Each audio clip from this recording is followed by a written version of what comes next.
The Bible. Is it hard to understand?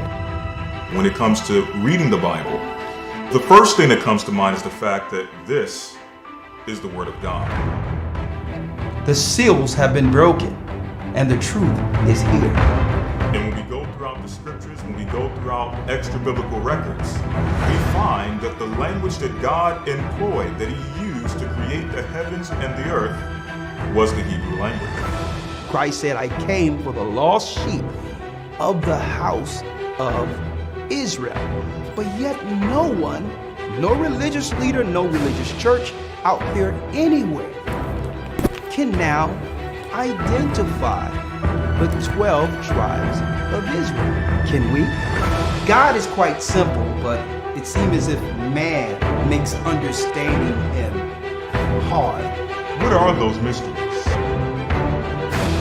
The truth of your book and the truth will make you free. The Hebrew and Bible Academy, you're invited.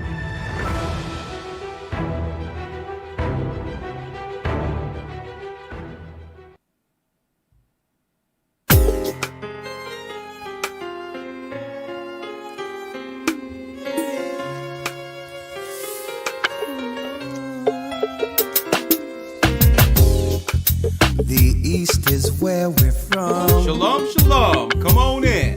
The 12 tribes of Israel.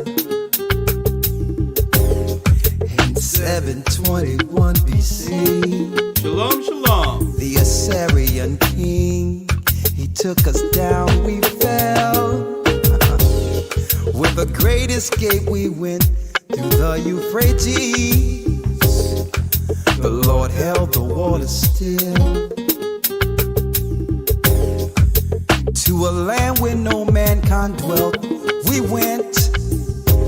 The 12 tribes of Israel. That's who we be. Manasseh, the Cubans, Ephraim from Puerto Rico, Naphtali from the Isles of Hawaii. The Lord is calling back Israel. Zebulon from Panama, Gad, the North American Indians, Simeon, the Dominicans, our highest gathering Israel. The Arabs and Africans told us, together our wives and children then sold us. In the belly of these slave In the ships, belly of these great ships we traveled in fear. by the rivers of Babylon, By the rivers of Babylon we found our brothers here. Our higher gatherers in Colombia, Reuben from Australia, Issachar, the Mexicans, our highest gathering is Judah, the Negroes, Benjamin, the West Indians, come on, hit the like button. the Haitians, Reinforce our highest gathering is Israel.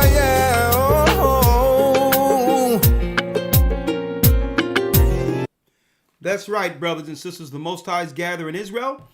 I'm Elder Rawchaa of the Gathered of Christ Church, here with our weekly blog talk live broadcast throughout the four corners of the earth. Shalom, shalom. She's getting back from South Carolina. Man, what a trip. Thank you for your hospitality, my brothers and sisters there. And some of what I've seen, looking at the plantations and the fact that 40% of our people came through those waters into America to serve according to Deuteronomy. Seeing it myself, folks, it was surreal. How all the nations has gained so much wealth, actually building on top of the blood, sweat, and tears of the children of Israel. And it was good looking at it, but of course it was somber in so many ways. And it tell you, listen, no one can tell me anything about our people when it comes to fortitude and perseverance. Okay, I don't know if any other people on earth could have went through what we've gone through as a people, building this country from scratch, and not just this country, the world. All right, and yet We are a people without any vengeance in our heart against anyone. I don't think any other people would have gone through what we have gone through and outright wouldn't have revolted by now. But I digress. Vengeance is the Lord's. We're a very forgiving people, but sometimes we're trusting at our own peril, and that's why I'm glad we're having the conversations we had like last week, and the conversations we will continue to have going forward. As you can see, the title of our lesson today is Israelites Under the Spotlight. I know so many brothers and sisters is here on the back of our broadcast last week with Harry Rosenberg.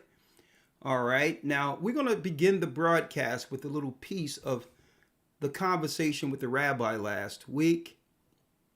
All right, we're going to start the broadcast with that. We planned a little phone tag today. He did call earlier, but yet, I couldn't pick up.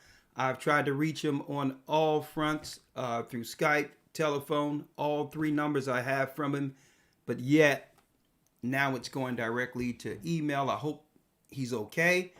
And Harry, if you're out there, let's pick up this conversation from where we left off last week, or we can reschedule for another time, but that's not going to stop the broadcast. We're still going to go into some serious detail and information to edify this evening. All right. Since we're now over, let's see how many people we have. Okay, let's get the current views up over 1,000. Let's get that over 1,000, and then I'll jump right into the broadcast. We have a lot in this broadcast. Israelites Under the Spotlight. Okay. And let me mention before I go into the broadcast real quick that yes, December 4th begins a new installment of our Hebrew and Bible Academy. I hope to see you there. We have a lot of brand new lessons that I know you all would like to be involved in. I will go into the lesson, Surviving the Wilderness.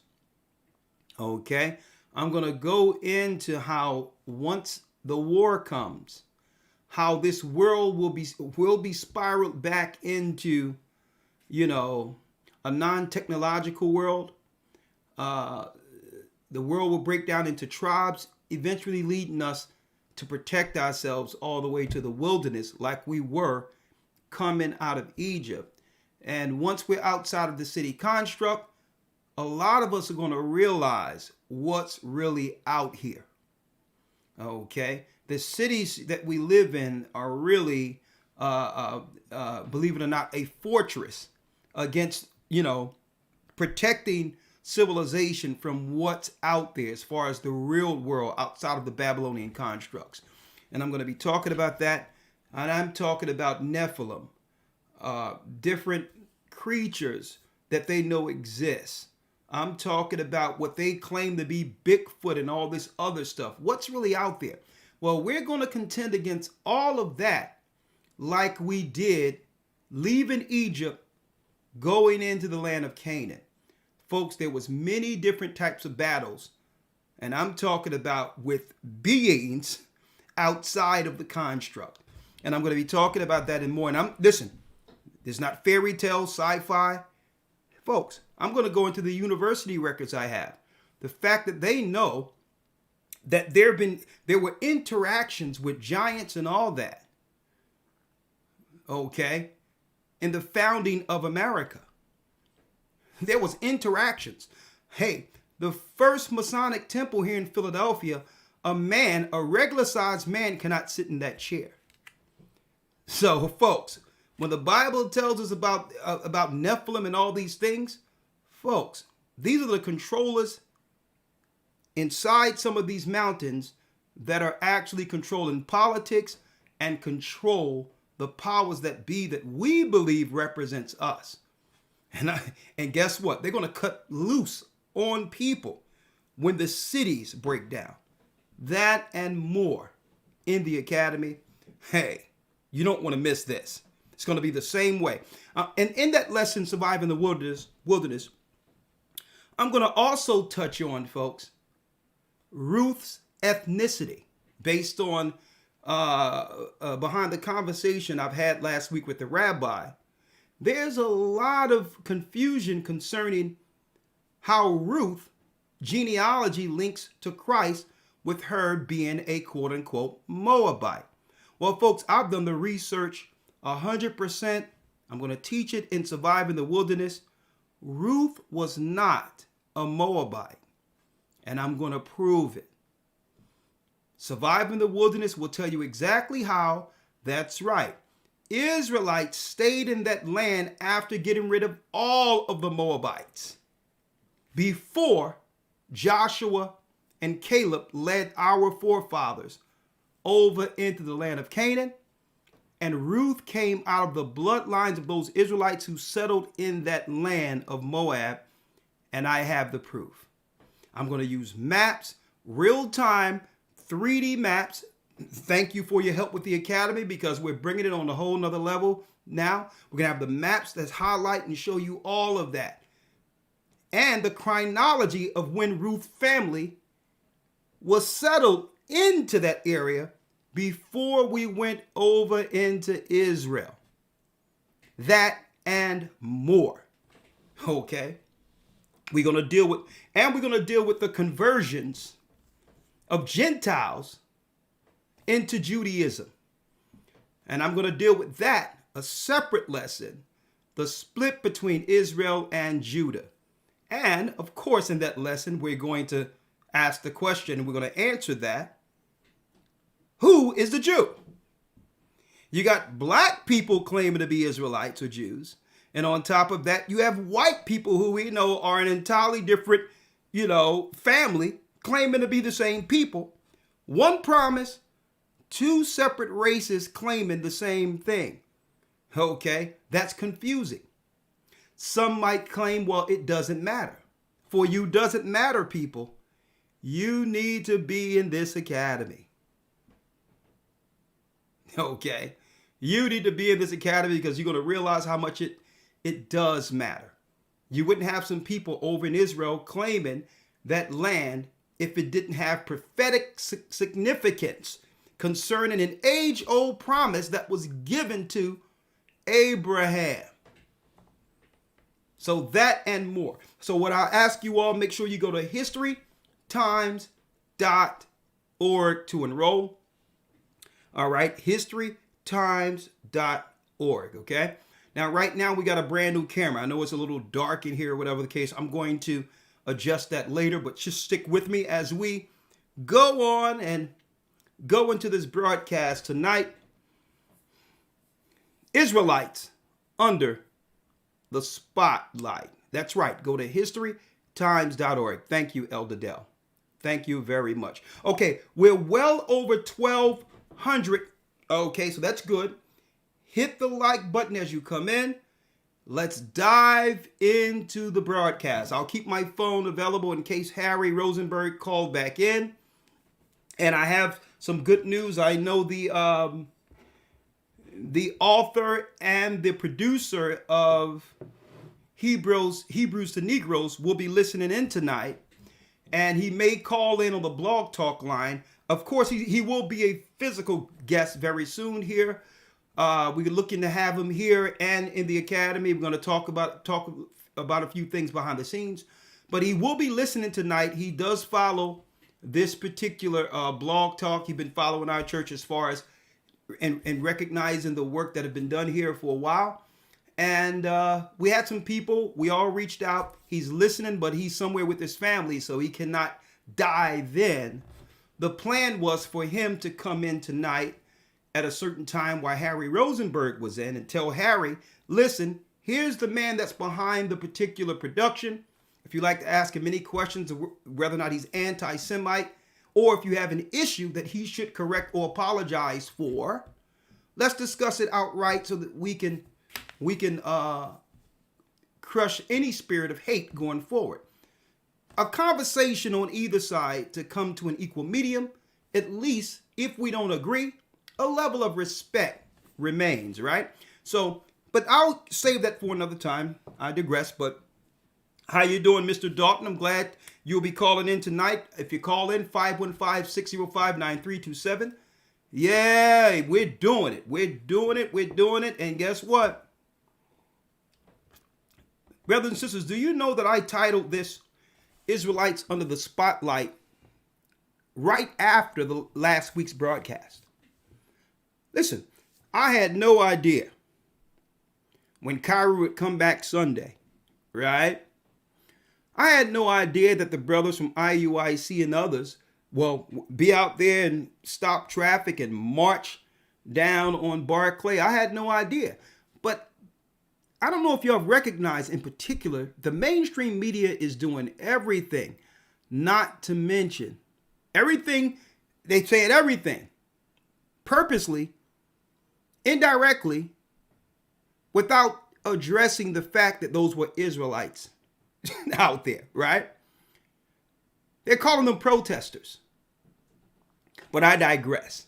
Even outside of that, man,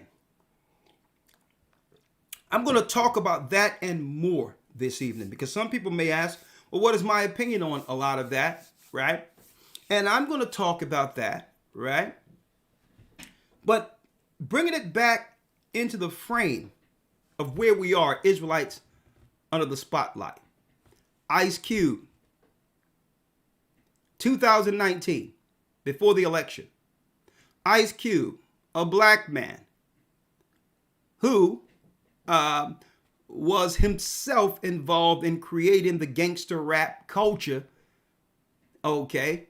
Of course, he was young and didn't know any better, but it was incentivized by the corporations who continue to destroy us. And Ice Cube made almost a whole album attacking his former manager, right? Now, of course, he was from a certain religious persuasion, but I digress. And through time, Ice Cube began to understand the error of his ways, even though he was using his musical talent to help get his family, out of lower means. He realized that this destructive culture that comes from gangster rap was really counterproductive, worse than crack itself, devaluing black people. But then Ice Cube, you started to see his change in his appearance. And you started to realize, and then he put it out there with a tweet showing that the Israelites in Egypt were black people. Then there was this is 2019. He was what? Without saying it, he was showing that he realized that our people need to come back to the law. And on top of that, that he realized, according to prophecy as well as blood, that we are in fact the children of Israel, cursed for disobeying God. After him in 2019, there was also Deshaun Jackson. He was reprimanded and told that he needed to go to the Holocaust place, the Holocaust Museum, and apologize for his tweets and some of what he put out there, claiming that we are the children of Israel. And he started to look different. You started to see a difference.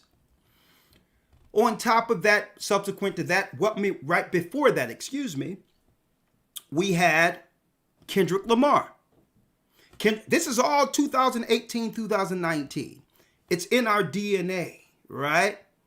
He said, don't call him Negro, don't call him black. He's from Judah. Right? Right? Outright, you would think other nations or other people would celebrate our people finally coming to a conclusion. Coming to the understanding that we're more than just black Negroes or slaves or Gentiles, but we are in fact the lost tribes of Israel. And I'm going to ask Elder Lawya as we go through with this, and I'm going to open it up for you all in the conversation. Why does this threaten them? Why do they feel that us gaining the knowledge of who we are threatens them? Just by in of itself, it's almost anti-Semitic for these brothers and others claiming that they're Israelites. And also, and I need to put this out there with some of the articles I'll show forth. What do you think their next moves are? Now they realize that they cannot put the cat back in the bag. What is the mainstream media move? What are their next moves, the corporate moves? Now that they know that our people realize who we are. I'm going to put that out there, Elder Lawya. Get your mind working to answer some of those. Then we had Nick Cannon. Nick Cannon sat down with Professor Griff, right? And he stated that he was an Israelite, but I think the negative came out from the other side, which many would claim was anti-Semitic because he was using the verbiage real Jews. And I think that was the incendiary point that offended those of the Jewish faith or those who believe under Judaism and was raised that way. And that was implying that, okay, if you're the real ones, what are we? And he got into a serious, he got into some serious hot water at that time. But it was all coming at them at once, almost uncontrollable to I would say, to biblical proportions. It was just coming from each angle in 2018, 2019. The same people that was used once through our cultural music to destroy our people, acting out and, wilding out and all these others, all came to a conclusion organically. Like, this wasn't an organized plan for these people to wake up. I mean, it wasn't like they went into a meeting or was under Judaism or had a temple or synagogue to go to realize this. It's if the Most High began to fulfill his word in waking up his people according to the Bible. But then something happened. The Philo report came out. The Philo report was the Christians' data sheet that started charting, that began to chart what? The rise of Israelites or blacks believing that they could be of the tribes of Israel out of what? The black churches. As if they were charting this the whole time. It was called the Philo Project, where Christians started getting concerned that black people started to believe there was something to us being Israelites within the Christian or the black Christian community. The Philo report came out 2019, and I read that report. In the same report, they had also, with us coming to know we're Israelites, in that report, the Philo Project, it stated, and there's a rise in anti-Semitism. So I'm starting to put this together. Are they claiming that blacks realizing that we're Israelites, are they saying indirectly that that's anti-Semitism, or us realizing we're God's people is aiding to the rise in anti-Semitism they're claiming today? Is that what they're intimating or insinuating, media, without saying it based on? Because why would you have 2019 Philo Project where you're talking about black people are starting to realize they're Israelites when you, due to this poll amongst Christians? And why would you have the anti-Semitism on the rise within the same project if you weren't seeing them together? Us finding out we're Israelites turns us into anti-Semites? Is that what they're saying? I don't know. Maybe Harry will come on and answer that. But they had that. It's called the Philo Project, a Christian project that began to poll black Christians on whether or not they believe they're Israelites. Y'all didn't know that that poll existed. But folks, we're watching everything. And then right after that happened, right after all of this happened in 2019, boom, everything shut down all at once. Businesses, Wuhan, something come from Wuhan.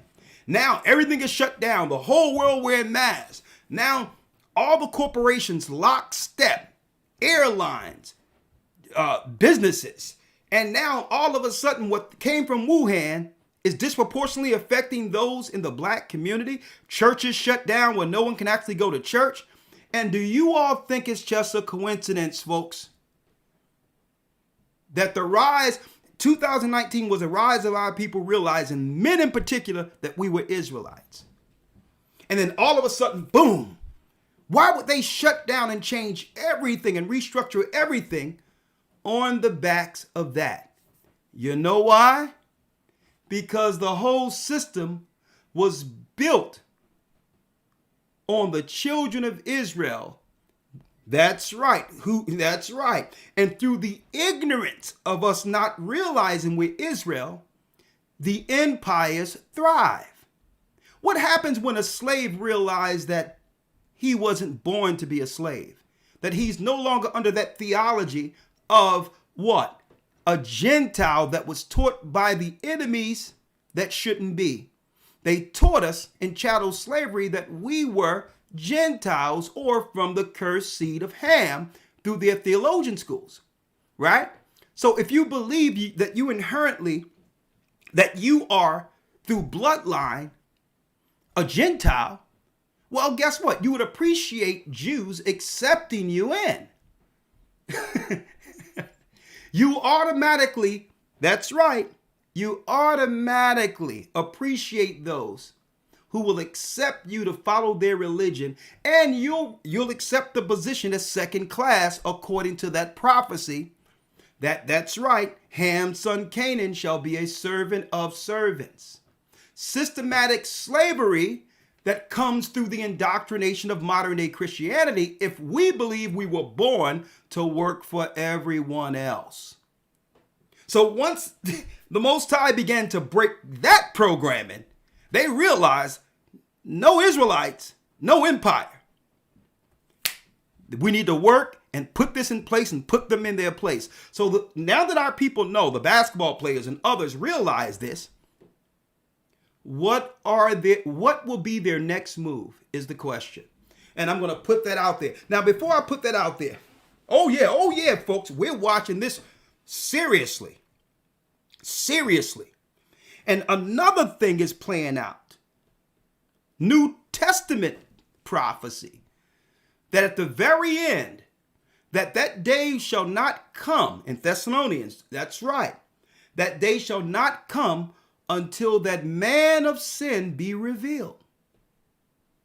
See, the Christians had us looking for a boogeyman, an antichrist, somebody Hitlerist, or someone like Hitler who would stand up and say, I'm God. No, I think the man of sin is being revealed right now. Another prophecy that said, Paul says, listen, the mystery of iniquity doeth already work. You're looking for a new man to come, and they're working right now. They're about to kill your people and do what? Make Jerusalem desolate. Only the same people who made it desolate will reclaim it as theirs later. And you'll be looking for this boogeyman they've created through the Jesuits, when really the invisible man is playing you right there, live and direct. Now, before I pick it up from where we left off at, Elder Lawya, there's a few things I want to talk about. A few things I would like to talk about here. How you doing, Elder Lawya? Shalom, shalom. I'm doing well. All right. Israelites under the spotlight. We've been watching this for a while, Elder Lawya, right? Yes, absolutely. Right. And I have here a piece from the New York Times. What to know about Irvin's anti-Semitic movie post and the fallout. Now, my question to you, Elder Lawya, before I go into some of this, is this a trusted source to hear about what to know concerning Irvin's anti-Semitic movie or post? Should we go to them to know so that we can be educated on what to know? Yeah, I think it's a conflict of interest, to say the least. It's like going to a fox and asking a fox, what is his take on the safety of the chicken coop when it comes to foxes in the chicken coop. Yeah, I mean, the New York Times is the last place you would want to go to find out what to know about Irvin's anti-Semitic movie post. Shouldn't they do what we're doing? I mean, the brothers could be calling in any second now, Ryan Dalton and ask him what to know about the movie. Ask the guy who actually produced it. Exactly. See, but that lets you know that there's no true journalism. There's no true journalism. They want to paint this as some type of racist trope and all of that and try to throw out the baby with the bathwater without understanding the value that can uplift and help our people. And with this knowledge, we can also see through that law, the Bible, and the understanding of Christ's enemies. Christ's enemies. One thing that's bad about Christianity, it teaches you to trust blindly everyone. And Christ wasn't going out like that. That's a serious flaw within Christianity that the enemy, the Satanist, the synagogue of Satan takes advantage of. But I digress. What to know about the movie? So they're going to spin it so that others don't go into it and figure out that there could be some truth in there. Now, I'm not going to say anything unless Mr. Dalton calls in, all due respect to his particular documentary. But there's one thing in particular I would like to talk about, Elder Lawya.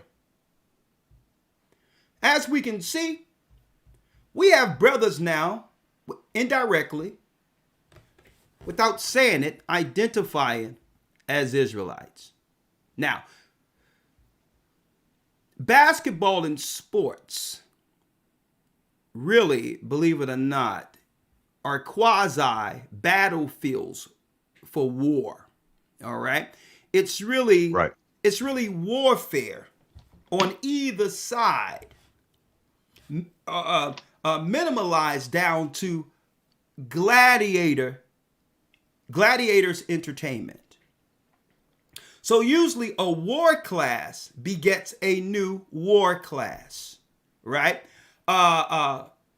Just look at it from the frame of basketball. Dr. J begot Jordan.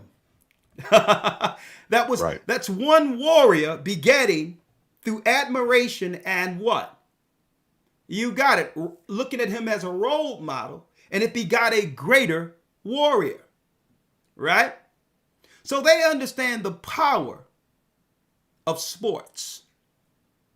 They understand the power of how Rome used the mob to influence the populace through the warfare of the gladiators. And that's us, right?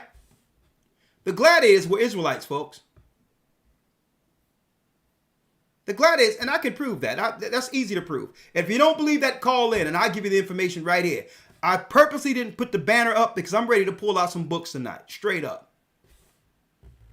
But I'm going to show you that there's some sinister spirits at work. Because him identifying as himself an Israelite should be celebrated. It should be in the spotlight and say, finally, God's people are coming home, realizing that this could be the one fix for our community. But I'm going to show you what they expect the warrior class to beget. This is celebrated. Variety magazine. I wonder who's behind Variety magazine. Magic Johnson, on learning to accept his gay son, EJ, he changed me.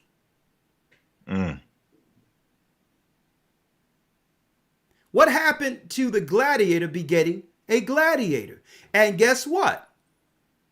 This is celebrated amongst the same group of people who've been attacking Kyrie Irving. And I'm going to call it just that. He's under attack.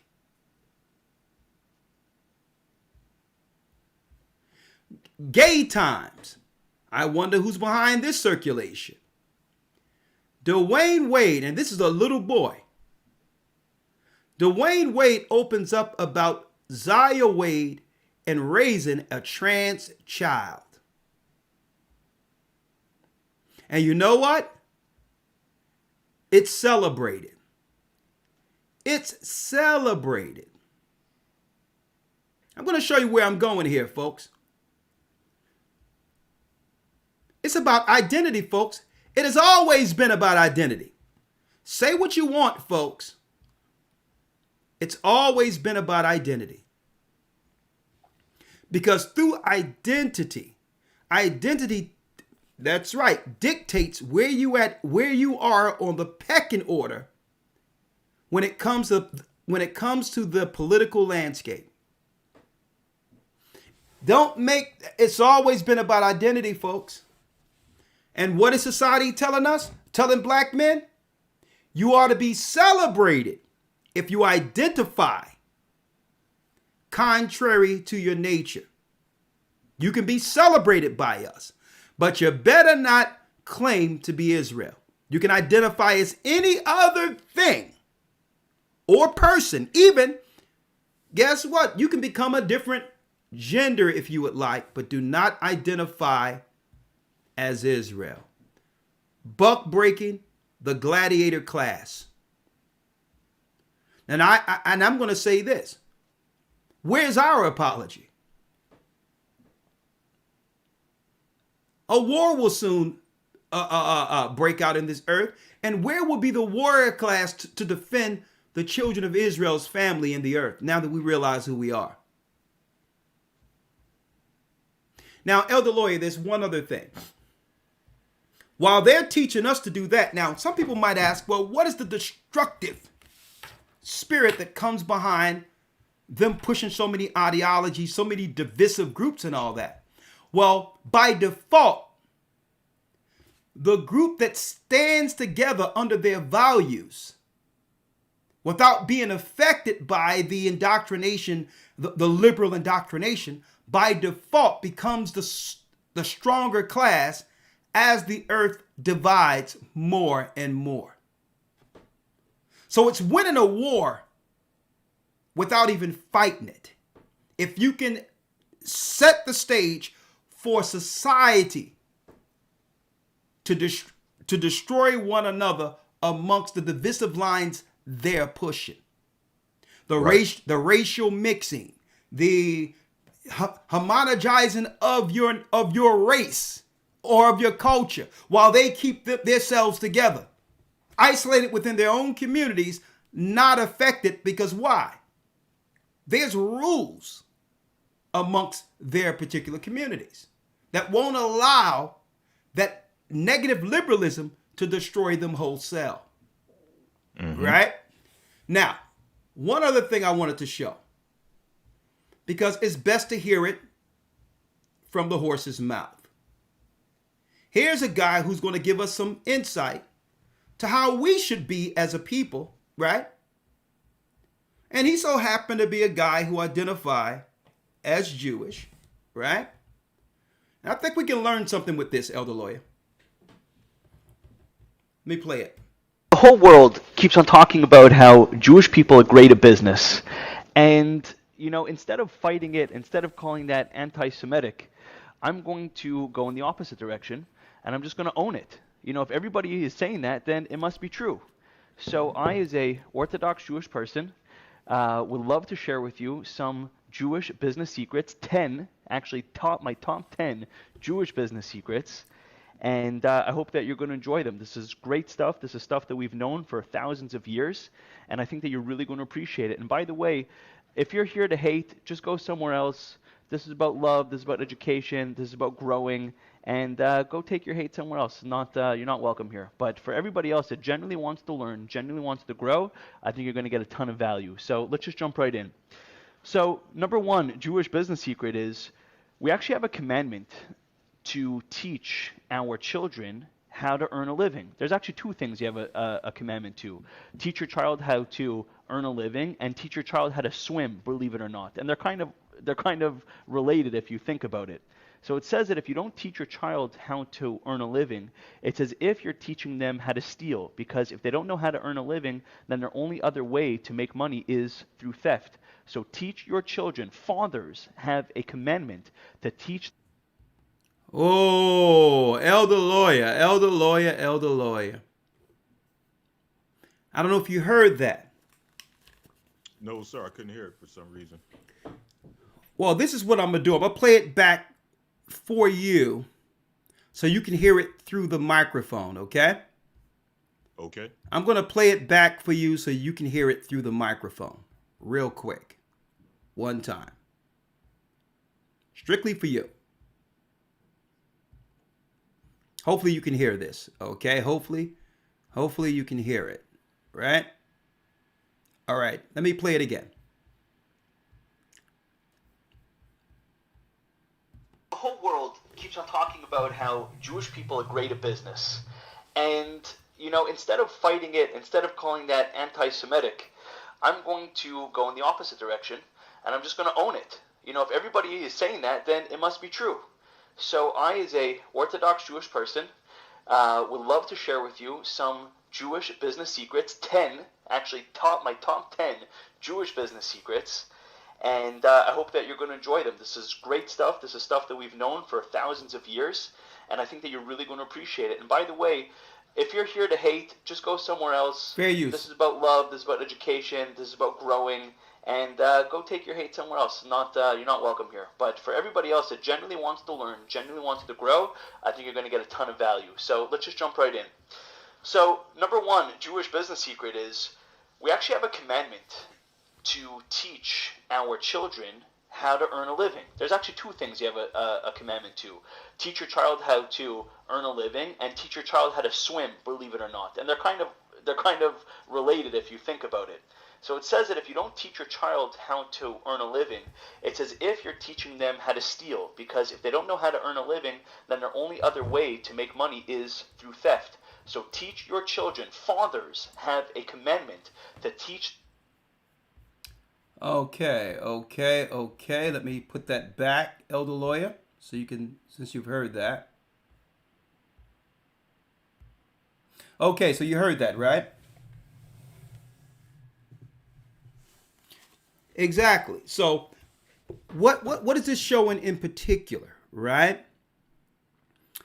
Is that there's value in the law where there's a responsibility to the next generation to keep the legacy going according to Torah. Right? If you don't teach your child how to make money or do business, you're teaching him how to steal. Okay? Now that's a moral tradition that he have learned that we should have picked up being Israelites, right? Us knowing we're Israel, now we are now accountable to the next generation, not to homogenize, not to get absorbed into the liberal way of doing things, and standing morally to keep what?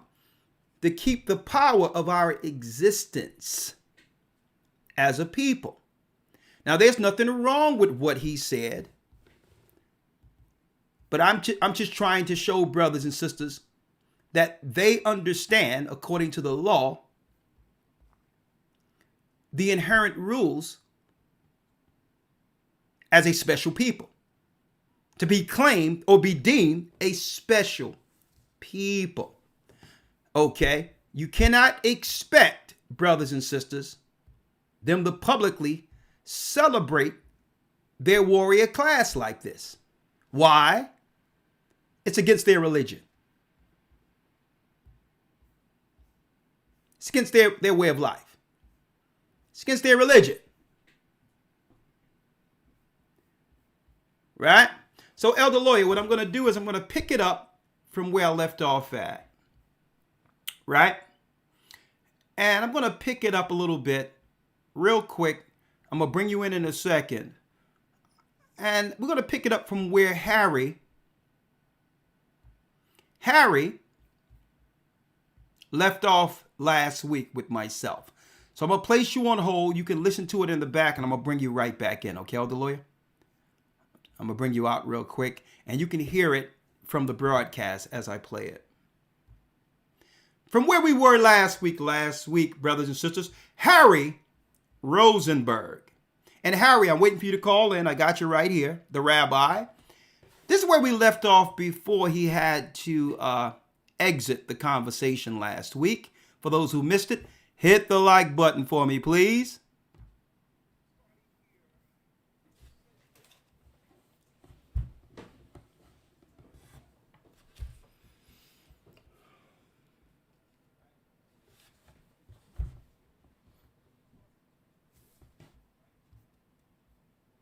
months of 1879, there was a massive migration of some 5,000 blacks to the northern territories of the United States. A matter of fact, let me make sure you all can see it clearly there. Make sure they can see it. One moment. I want you all to be able to see this clear. Hold on. 1 second. Right. Let me make it so you all can see it. There you go. That's better, right? It says here, Harry, I'm going to read it so you'll know that this isn't personal, this is history. Black Jews, the same claimed the premises of the movement. In the first months of 1879, there was a massive migration of some 5,000 blacks to the northern cities of the United States, mainly Kansas and Oklahoma. This exodus was a despairing blacks seeking a refuge, a place where their political rights would mean something, where they would be free from economic exploitation.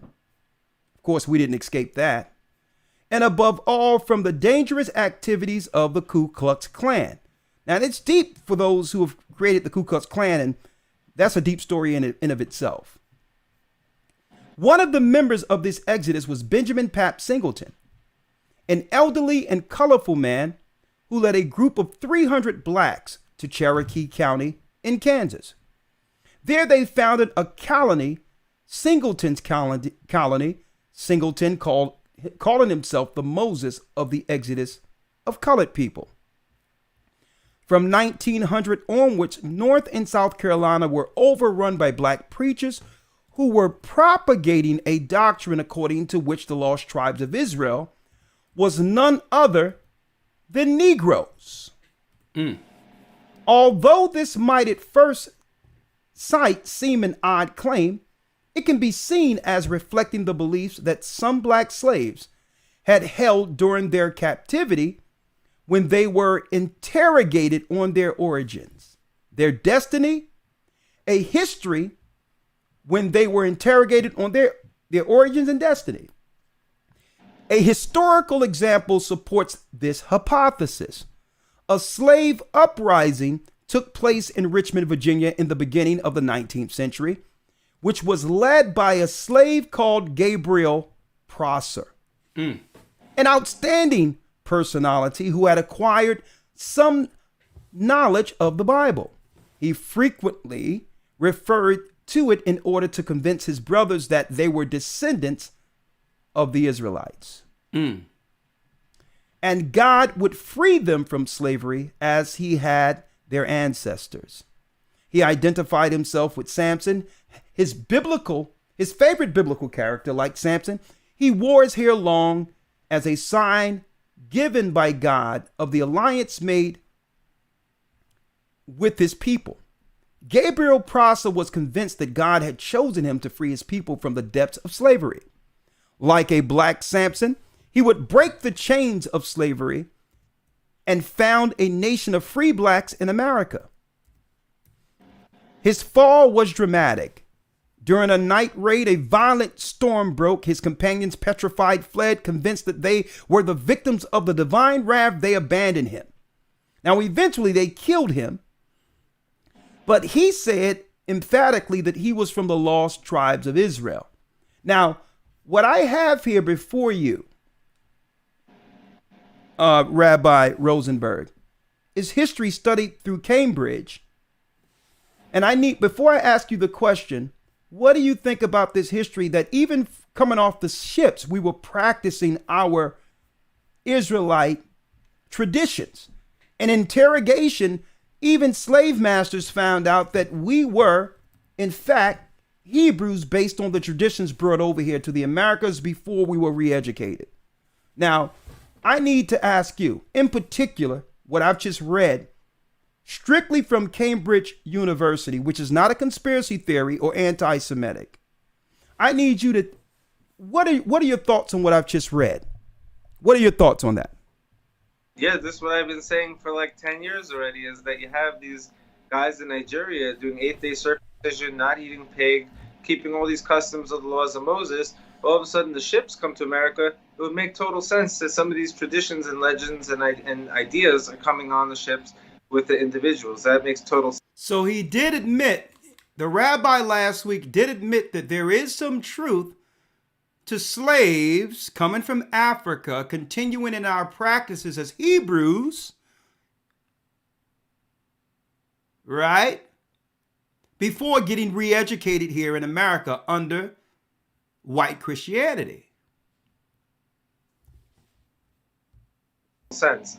But just like you find these type of things happening in Nigeria, same thing in Afghanistan. They say they're from the house of Israel. They're doing 8th-day circumcision, the laws of Moses, left and right. They have these all these things. So for us, the Jewish people, one doesn't invalidate the other. It makes total sense that the house of Israel, hit the like from button, Western folks. Africa, came to America on ship. But that doesn't mean that the whole other international phenomenon of who are from the house of Israel becomes invalidated just because one group is from the house of Israel. Okay, see, you probably I think this is done by you not intentionally, but subconsciously. Automatically, when history is brought out concerning us, it seems as if you go on the defense and say it doesn't mean something negative for me. Not really, I need you to hear this real quick. Listen, hear what I'm saying. Hear what I'm saying. I'm allow you to talk. What I just brought out had nothing to do with not validating who you are and what you believe. I just asked you, what did you believe about this history of our people? When you talk, you say very often the true descendants of the house of Israel. Now, according to logic, for you to have to use the word true, it's implying there are untrue ones out there. Otherwise, you would say you're from the house of Israel. But all due respect to you, Rabbi, I didn't say that when bringing this history forth. I'm just asking you, and specifically of this history, not going on the outside of it. What do you think about this? That when when blacks came over, you notice, folks, I never said the history that came through Cambridge, showing off of the ships in the late 1700s and 1800s that we knew we were Hebrews. I never even intimated or insinuated at all that it means we're the true Jews. See?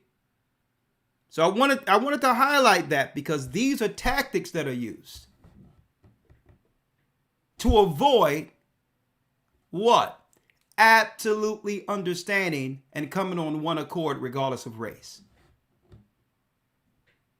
So, folks, I'm saying this because we have to understand how they're hearing it. They're hearing it through their feelings.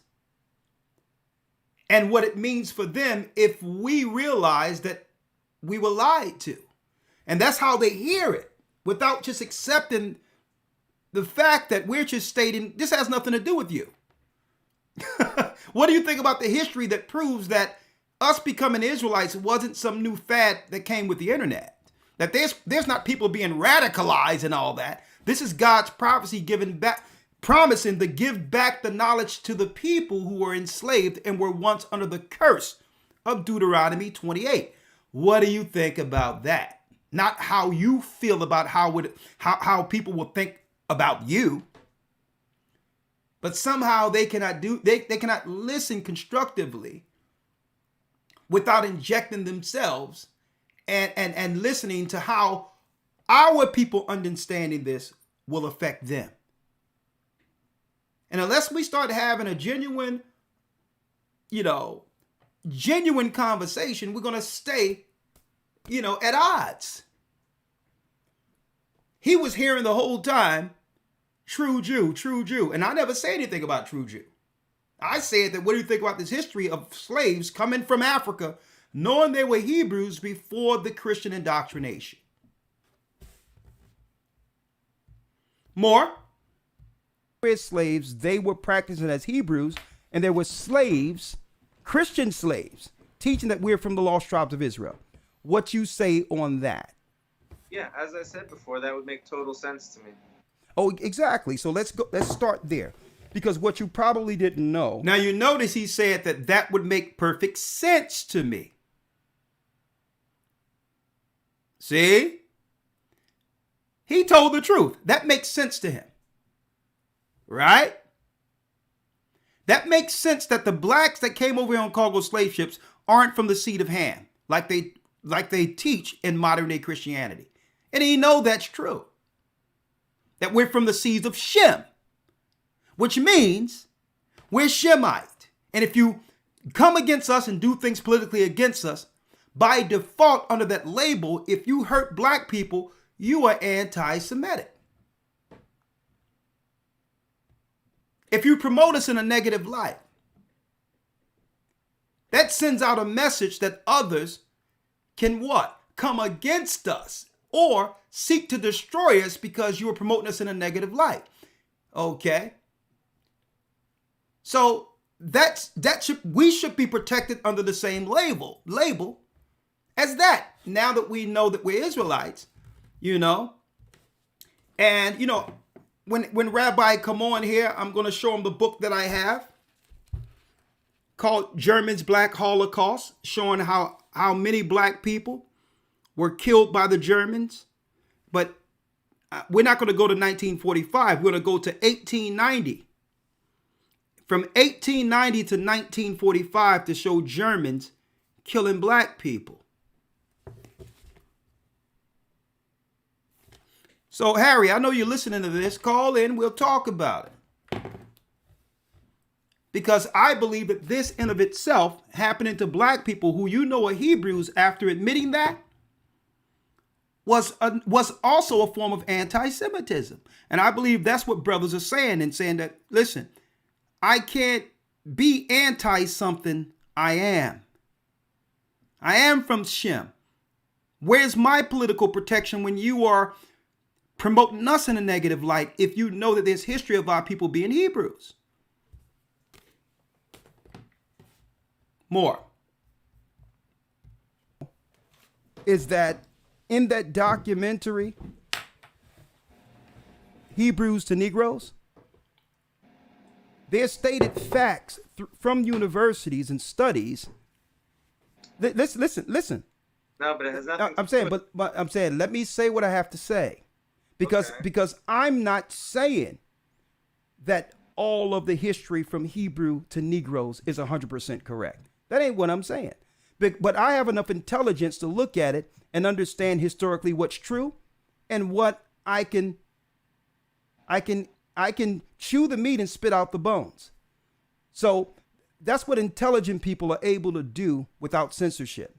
So by the same token, this is what I'm saying to you. What I just brought forth is some of the history that's in Hebrew to Negroes that probably, not just this, a lot more, that probably resonated with Kyrie Irving and others, more so than how many people died in a war or Holocaust during our modern times. And that's why I'm glad I'm having this conversation with you, because Kyrie Irving had no control over this guy, starting with history of the Holocaust and all that. And I believe a conversation should be had and said, well, Kyrie, is there anything historically that resonated with you that had nothing to do with Jewish people that we can agree on? Is there some value to the black community for the history in this outside of that where we can make a disclaimer then? We can make a disclaimer that, okay, this history right here can be discussed whether or not it was true based on what side you're on. But this information concerning our people, being Hebrews, practicing Israelites, came over as slave ships, might have the value with the understanding for Israelites to come under the law to fix our communities. Like you're saying, we should come under the law. Well, the law will fix the degradation. So I've seen many documentaries. I've seen some documentaries better than others. I've also seen things that Jewish people have put out there, which is strictly misinformation on black people. But you know what? I was able to see it for what it is. Untrue. I didn't get offended because I'm used to it. So we got to have a conversation where, listen, Rabbi, even if I disagree with your view of history, that's okay too. Because if you know your history is right, guess what? You can prove my tropes and my conspiracy theories are lies. But it seems as if the word anti-Semitism is being put out there to stop the conversation from being had. What value, what sense of pride our people can draw from by taking on our Hebrew traditions if we are in fact those people. Right? So now, brothers and sisters, now isn't those honest questions if they really want to come to a equal medium of respect for one another and destroy this line of racism and hatred they claim is happening?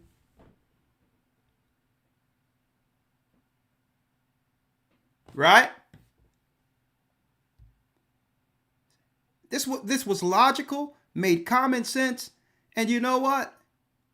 It's given our people back the pride that was lost through the curses of Deuteronomy 28. The pride of life of us realizing we're Israelites and that we were born this way. That we were born this way. We were born as Israelites. Whether your false education stuck on us or not, we were born this way. I can't claim I was born an Israelite without someone getting offended. But I tell you what, if I say I was born this way, I'm accepted by the same people who are attacking Kanye and Kyrie. See, we got to get some shirts. I'm an Israelite and I was born this way. Let's get those machines fired up, Amar. I'm an Israelite and I was born this way. It's time for us not to be ashamed anymore of who we are.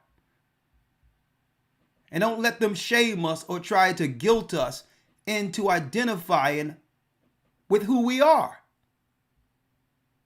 So, well, yeah, but it goes back to the main thing. So first of all, Jews are very obsessed with truth, you know? So we're not going to settle for something that has falsehood mixed with truth. We're going to just say, hey, you got to just clean that up. If you think there's something a Jewish person wrote who's a scholar or a rabbi respected where there's untruth, you got to get the guy on your show, you know, ask him these hard questions so he could prove it. There's no problem with accountability in someone's storyline that they're telling. I think it's unfortunate for the time being that this Hebrews to Negroes, which seems tons of amazing information, had to mix in some things that were totally made up in someone's head. What it seems like from our perspective, he wasn't able to prove any of that. What in particular is made up you're talking about? So that just to give full disclosure to the listeners. Yeah, well, first of all, the fact that, you know, he goes heavy on the Sephardic presence of true Hebrews in the Iberian Peninsula that ended up coming to Western Africa, but disregarding the Torah and the teachings these communities had published and recorded, contributed at the time. So it's stripping the narrative of the Jewish exile in that region, and then saying that's us and leaving their information, their works, and their contributions behind. And those people taught, you know, even if there was such a thing as perversion, of course, it's according to the law of Moses, fine. So there's no such thing as the original, the truths. This is the Torah, this is the house of Israel, this is the people of Israel. And secondly, the concept of the curses, fitting the curses, it didn't make sense because there's so many. Well, let me get to the meat of it now, folks. Follow me. Follow me now.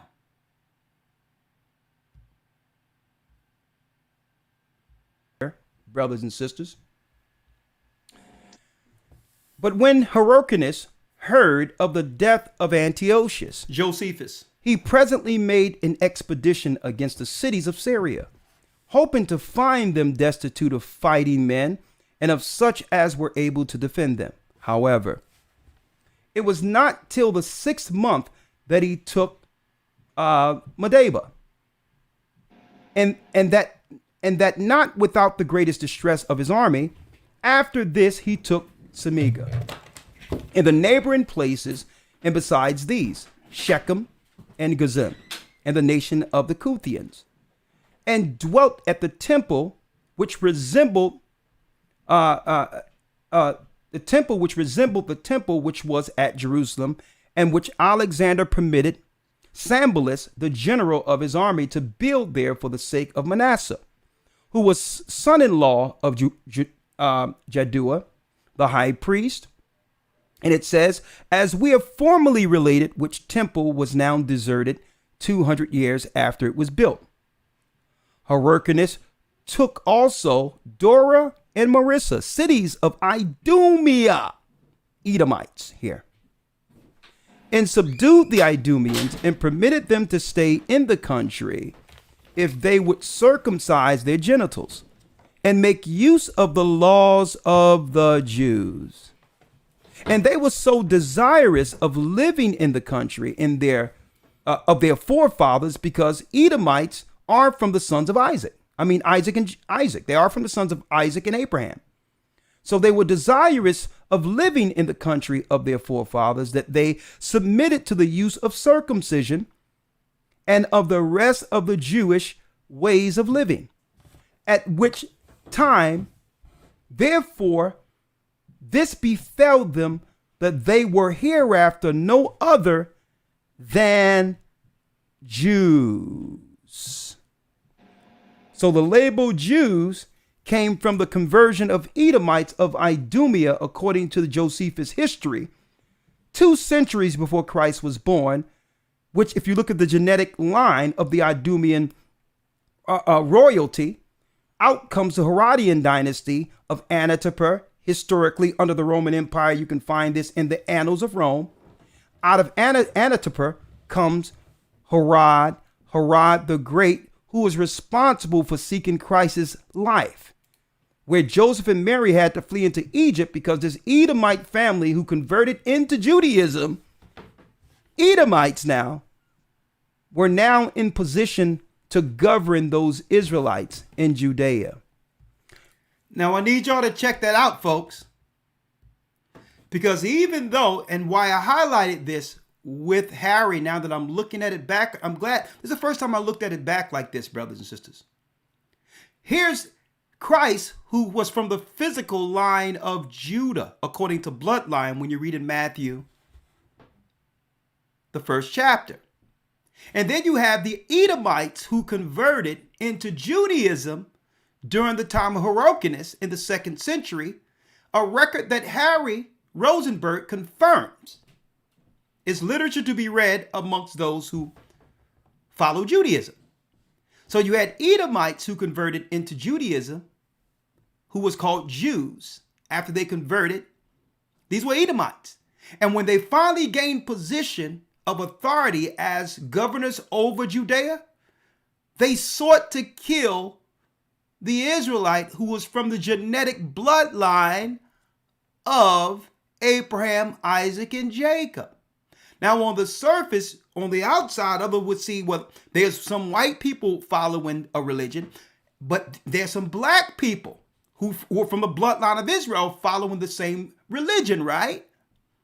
But really, there's a war that's going on geopolitically where Herod is looking to kill the baby before the prophetic child gives the bloodline people the prophetic, you got it, kingdom that's promised within the Old Testament. So no one points out the racial wars. The racial war between those who converted and those who are from the physical bloodline of Israel. The Christians don't talk about it, and the Jewish people outright, under their religion that I've seen, don't discuss this key point.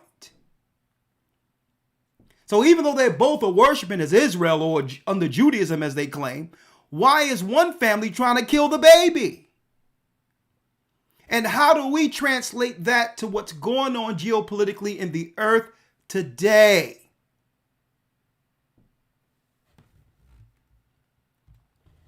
More.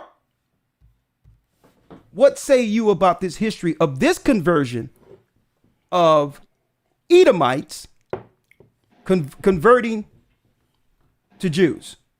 What say you?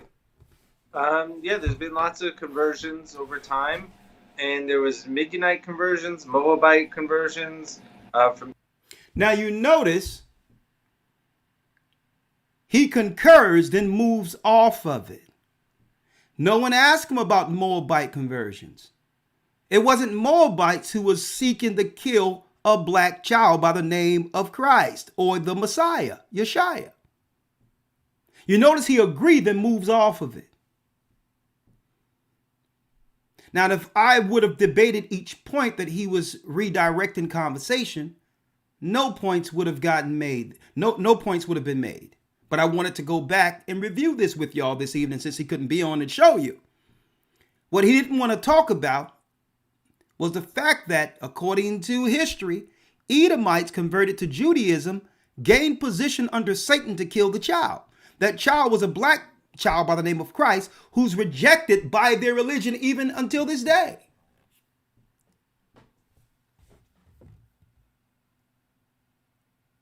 More.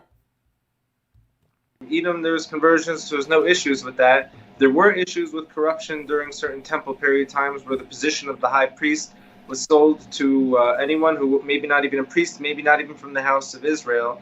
And that's why you have the story of Hanukkah where the Maccabees. Now, what we need you to do, go back next week and you can find this conversation more, but there's a little bit more I want to pull from this when it comes to Christ. And when I started mentioning Christ, this is where Harry began to, he was seeking to make an exit after that conversation about Christ. I don't know if it made him uncomfortable, but let's see. Famous Jew that have ever graced the earth. Now here it is. Jeremiah 16:19. O Lord, my strength and my fortress and my refuge in the day of affliction. The Gentiles shall come unto thee from the ends of the earth and shall say, surely our fathers have inherited lies, vanity, and things wherein there is no profit. What lies do you think the Gentiles will eventually realize and seek to repent from?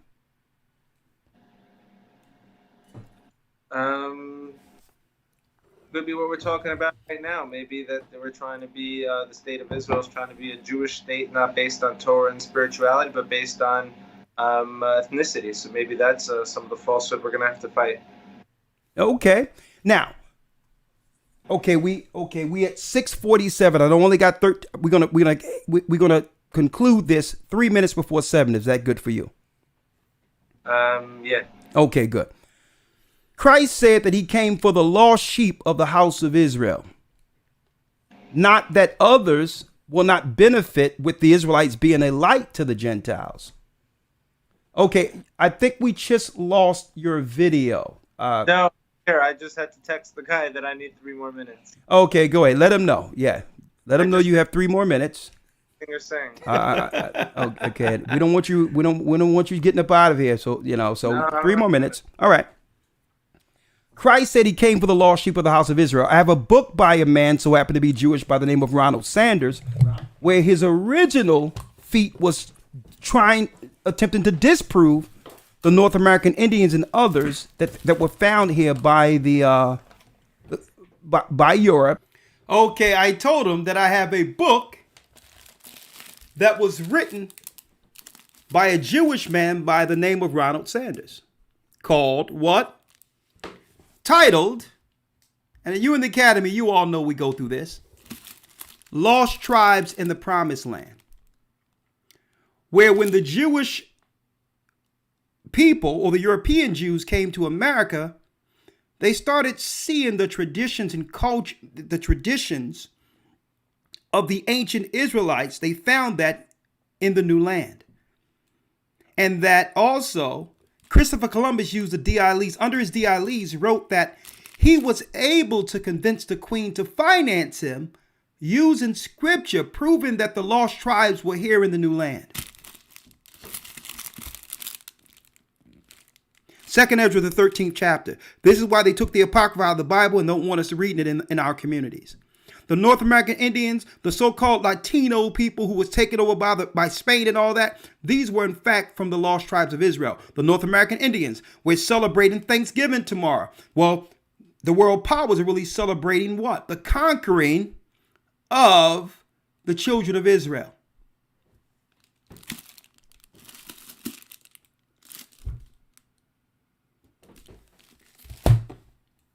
More. By the conquistadors of Spain, France, England, they wasn't reporting back to their homeland in Europe that they actually found the lost tribes of Israel. But yet there's history proving that there was ancient Phoenician Hebrew in the burial grounds of those Indians and others who were found here in the Americas before white people, including white Jewish people, got here to America. So this is deeper than just black people in slave ships. We're bringing forth the gathering of Christ Church, teaching the gospel to the 12 tribes of Israel who were scattered. Before white Jewish people came to Americas, the 10 tribes were already here in the Americas. And guess what? I didn't make that up. This guy did the research. Why? He tried to prove the fact that these people weren't Israelites and found that, you know what? That he was lied to also. Ronald Sanders.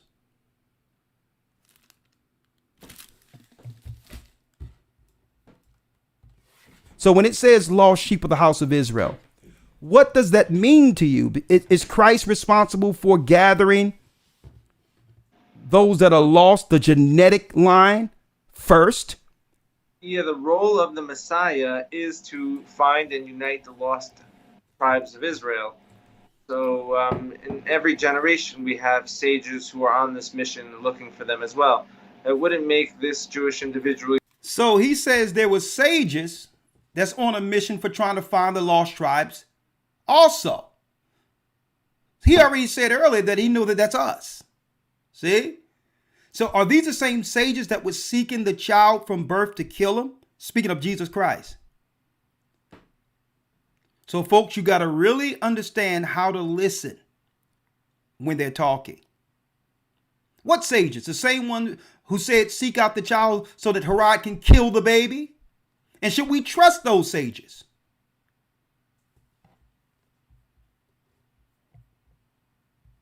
You're talking about Jesus make him unique to other Jewish rabbis who over the last 2,000 years have written books and have been looking for the lost tribes of Israel as well. Very important mission.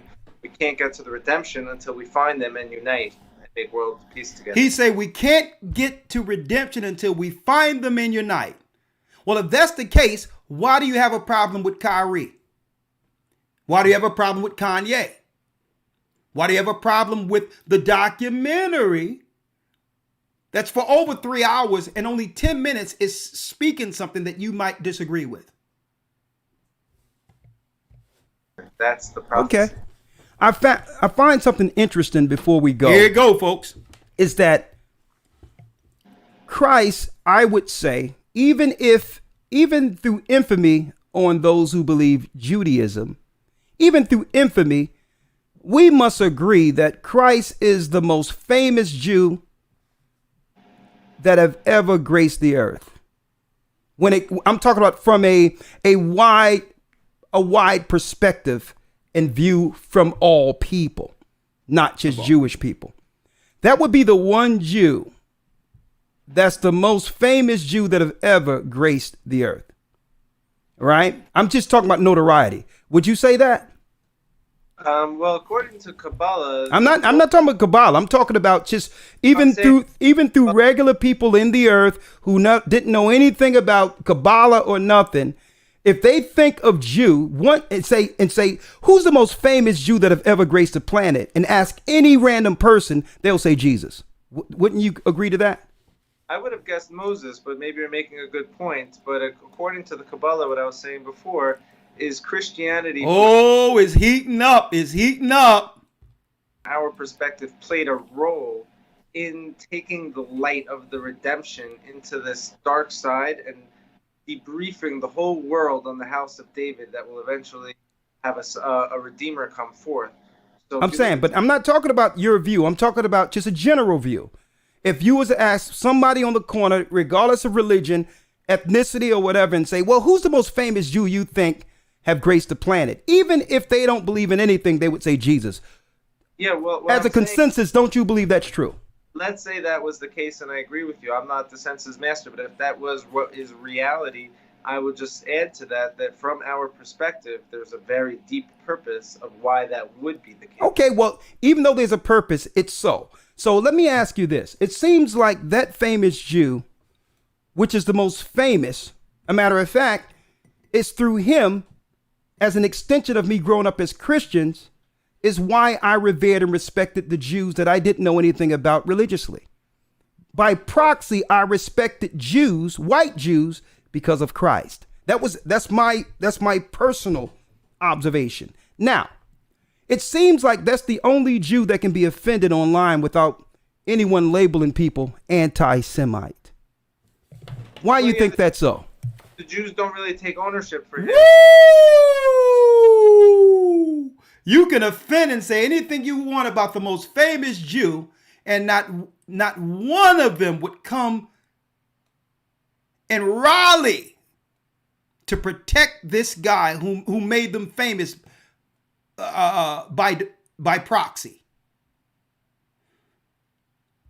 Famous Jew that have ever graced the planet, and ask any random person, they'll say Jesus. Wouldn't you agree to that?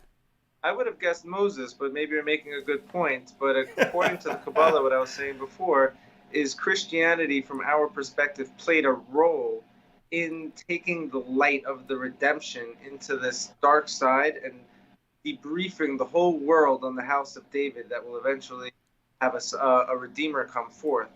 So I'm saying, but I'm not talking about your view. I'm talking about just a general view.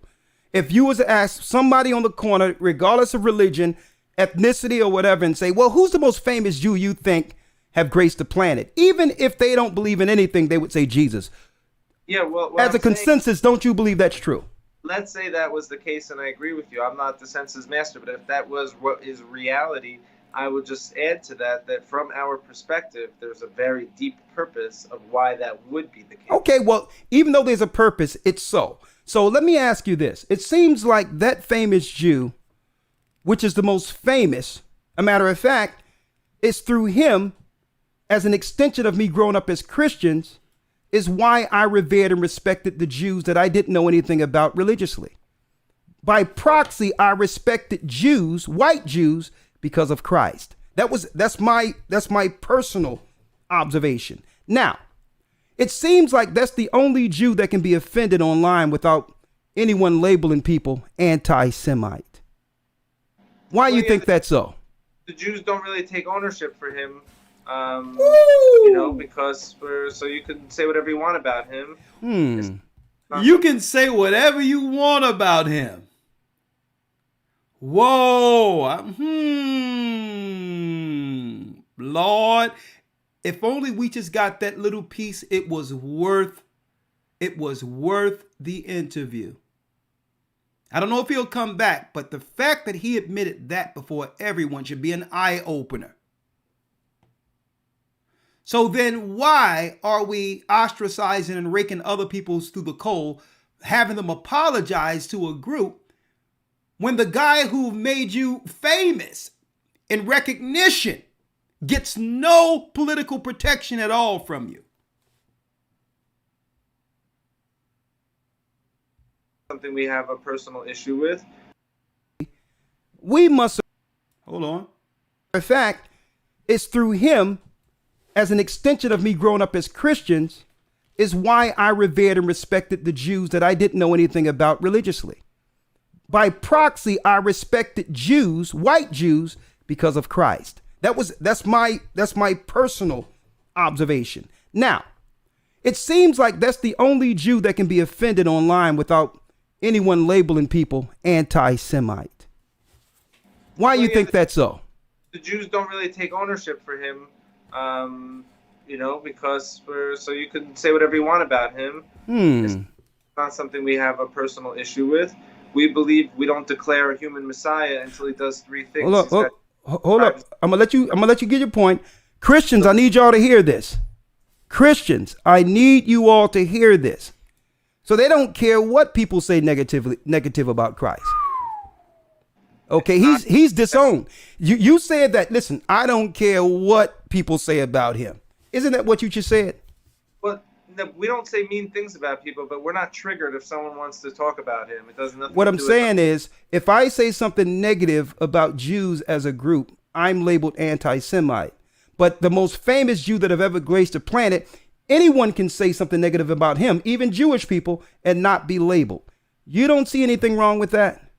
Absolutely not. There's every year for the last 2,000 years, there's been Jews whose books have been burned and kicked out of the community for not passing on what everyone heard from their father. So if someone deviated from what everyone heard from their father, it was just expelled from the community. You get kicked out. So I take it you could care less about Christ. I mean, I don't care about most things, but I love reality. Now I'm talking about Christ in particular. You don't really care about him like that, do you?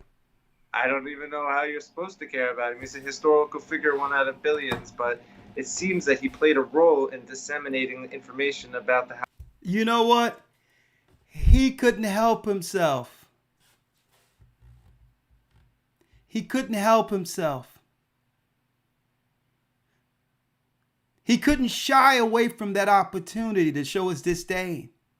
Even though he knew, believe it or not, he knew how this would affect things for him going forward when it comes to the outside view of him and those who practice that religion. He knew it. I can see, listen, I seen him, I was checking this out and I seen him looking for a way out, but he couldn't help himself. That's how much vitriol. That's how much vitriol they have against this man. And guess what? I can understand why they have so much vitriol for him. It's the same vitriol they have for Kyrie. See? They know that Christ was a black man. And they knew that he was coming to bring forth the truth you're hearing right here. Awakening the valley of the dry bones so that we can stand on our feet and realize at the very end, those dry bones in Ezekiel 37 are the whole house of Israel. This is why they could care less about him. Boy, Christians, I hope y'all seeing this. And folks, I need the brother to call in. A whole church have converted into the knowledge of the truth. And the pastor had 31 pastors in the academy learning so that they can convert their churches, folks, into what we're teaching right here. The truth of who we are as Israel. And not to hate other people, we're going to be a light to the Gentiles, the same way I'm trying to be a light to this guy. Harry Rosenberg is lost right now, but hopefully he can repent and come to the knowledge of the truth. All right. House of Israel and the gathering in the. Well, I'm gonna say this. Let me say this. The respect that Christians and myself in particular had for Jews as a group wasn't through our belief in Moses. I'm gonna say that it was because of Christ. Why? Because as Christians, we were told to stay out of the Old Testament. We were told the law is done away with. Don't even go into the old stuff. Moses wasn't even on the map for us in church. It was Christ. It was through Christ we revered the Jewish people. But we thought that what they believed was connected to our Savior. That's what we believed. And then on Christmas, they would show the 10 Commandments, Charleston Heston, and all these others. And by default, through ignorance, we started to believe that that's what Christ looked like. And so we should revere them as God's people in respect of the Christ we serve. Boy, you all gained respect. Listen, you all gained respect as a group through our ignorance and us believing that there was an attachment with you to him. Last question, because I know you have to go, and then we're going to pick up part 2 next week. I'm looking forward. Oh, you're looking forward to it. So am I. He's looking forward. And once he said that, the chat went crazy. He's not coming back. He's not coming back. Listen, I wanted to give Harry the benefit of the doubt. You know, I'm like, well, listen, the brother's a man of his word. If he said he's coming back, I'll take him at his word. Because why? I wasn't going to bear false witness and all that and put up an evil suspicion and say that, well, okay, he's not. Listen, Torah tell you to be a man of your word. So I trusted he would do so. All right. Next week, we're going to lay out some stuff. It's really going to be good for you. Revelations 2:9, 3:9, where Christ says, I know thy works in blasphemy. Thy works in tribulation, speaking of his people, but thou art rich. And I know the blasphemy of them which say they are Jews and are not, but are the synagogue of Satan. What is your view on that Bible verse? I always just, first of all, we don't even hold to the New Testament stuff because we don't trust the authors of it. But secondly, if I would look into that, I would just look at the people who are openly serving Satan today. You know, a lot of satanic worship in American culture goes back to Vatican, Jesuit stuff, and the founding Council of Nicaea. And they say that they're the God-chosen people. This church and the Vatican, they representing God, that they are now the chosen people. Oh no, the Vatican is of the devil. Okay, let's make that clear. So we can agree both on that one. It's not talking about me and my friends studying Torah. It's talking about people actually worshiping Satan in a very dark way. Scary. Okay. Now, one day we're going to go into a conversation of the gospel concerning those actual people. Let's pick that up next week, part 2, if we may. Okay. Yes. Rabbi Rosenberg, thank you for your presence and piecing out some time for us. I'm chopping at the bit. I cannot wait for part 2. What say you? And hopefully we'll have part 2. Elder Lawya? Elder Lawya, you there? Yes, sir. All right, Elder Lawya. Okay. Now, I posed a few questions that I wanted you to answer, but what do you think about reviewing that back? I don't know if you heard what I just showed real quick, and I have to give it to the audience. They said emphatically he wouldn't be back this week, and it's our people.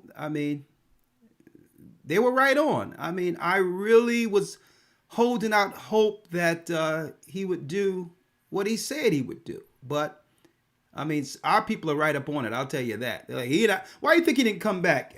Matter of fact, I'm not even going to put that out there. Let's talk about the talking points we had, Elder Lawya. Go on.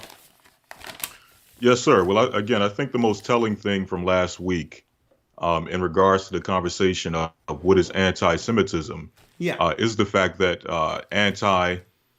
you can be labeled as an anti-Semite for saying things hateful against a particular group of people who identify as Semites. But here it is, Christ, in the book of Luke, the 3rd chapter, it tells us that he is a descendant of Shem, which just so happens in the book of Luke, the 3rd chapter, is spelled as Sem, S-E-M. And yet to speak against him is not labeled as offensive, is not labeled as anti-Semitic. Okay. And for those of the Christian community who would back this particular community anytime that they levy the accusation of anti-Semitic against someone else, I believe that Christians should ask the question, is it possible for this people who are against Christ, who don't believe in Christ, who are open to attacks to be levied against Christ, who is a Shemite or a Semite, is it possible for them to be anti-Semitic? And I think that's the question that Christians should be asking themselves. Well, I'll tell you this, Elder Lawya, because I had a bunch of questions, laid out for him, bullet points. I was going to jump right in with, from where we left off last week. I would have said, well, okay, let's put it this way. We have an Idumean Edomite who's posing because they converted under Hyrcanus. He's under the Jewish religion, Judaism, and seeking to kill this child, Christ. Right? Now, based on your negative view on Christ, would you have been upset? Would you have accepted? Would you have celebrated Christ being killed by this guy? If he doesn't matter. Right. Because there's a lot of people who would find offense to that, because we needed that child to live and die for the sins of our nation. So if you don't really care about him, I mean, do you think that, that Edomite who converted into Judaism, do you think he was right going after this child? Because it's one thing to claim that, well, we reject him based on him operating outside of the traditions as he grew up into an adult. It's one thing to say you disagree with his theology that you believe is against Moses with him as an adult. It's another thing to say, I don't care if he'd have been killed as a baby or not. So I'm going to ask that question if he come on, because you can't claim it was Christ's actions to why you rejected him. Based on what he's become, do you think the world would have been better off if Herod would have accomplished killing that baby? See, hey, Lawyer, I roll out these questions, young man. I get them together because I really want to get to the heart of how these people, or how people really feel and think, but won't say publicly. They play on the naivety of Christians who are trusting, without our people really understanding what they really feel about our Savior, and how does that transfer over into society and how they view us who believe in Christ. So now we're getting to the bottom of things. If we have those conversations, if you feel this way about Christ, then doesn't that transfer to those who believe in him? And if so, should we trust you? Right. Now there's some there's some other things I wanted to talk about, was the destructive ideology that we must get in front of. That continues, that actually continue racial divides and racism on either side. Like they want to get in front of the ideologies, Elder Lawyer, of Israelites converting other people, because they think or they claim it's hateful rhetoric, and it comes from a radical ideology that could start spreading amongst our people. While on the other hand, having the conversation as a Hebrew or an Israelite, that's who I am, why don't we look into the rhetoric or destructive ideology that could or could not, or probably taught within the religion in of itself, that we should look at and say, you know what? If you believe this according to your religion outright, you should denounce it publicly. Because if your children believe something racial, that's racial hatred within your ideology, that transfer into the real world on how they treat or look at our people. Right? So I wanted to go into some of the ideology that's within that religion. Right. Right? Because why? Because maybe that ideology transferred to creating hateful people who would publicly do something like this. This is the guy used to be Kramer from Seinfeld. It is no laughing matter for actor Michael Richards. While performing at the Laugh Factory last weekend, the comedian made racial comments. TMZ.com caught Richards' Friday night show on tape. Mind you, the language may be disturbing. Shut up! 50 years ago you had you upside down with a fork up your ass! Fair use. You can talk, you're brave now, but rolls out, he's a nigger! He's a nigger! Fair use. Oh my God. A nigger, look, there's a nigger!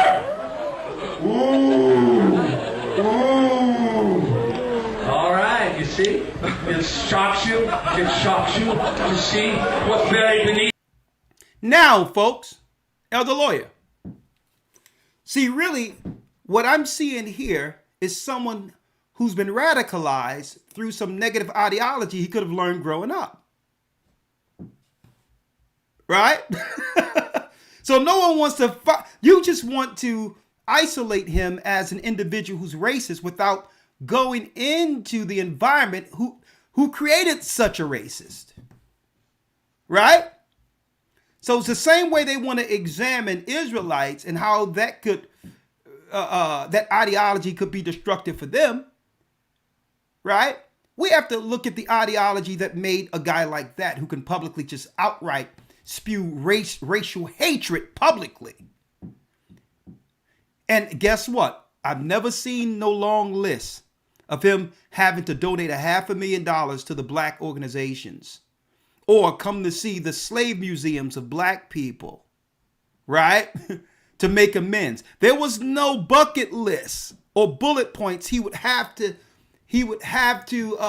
endure to be accepted again. Okay. I didn't see no long list of donating the stuff they telling Kyrie to do. And Kyrie didn't do anything like this. He just posted a tweet. So here it is.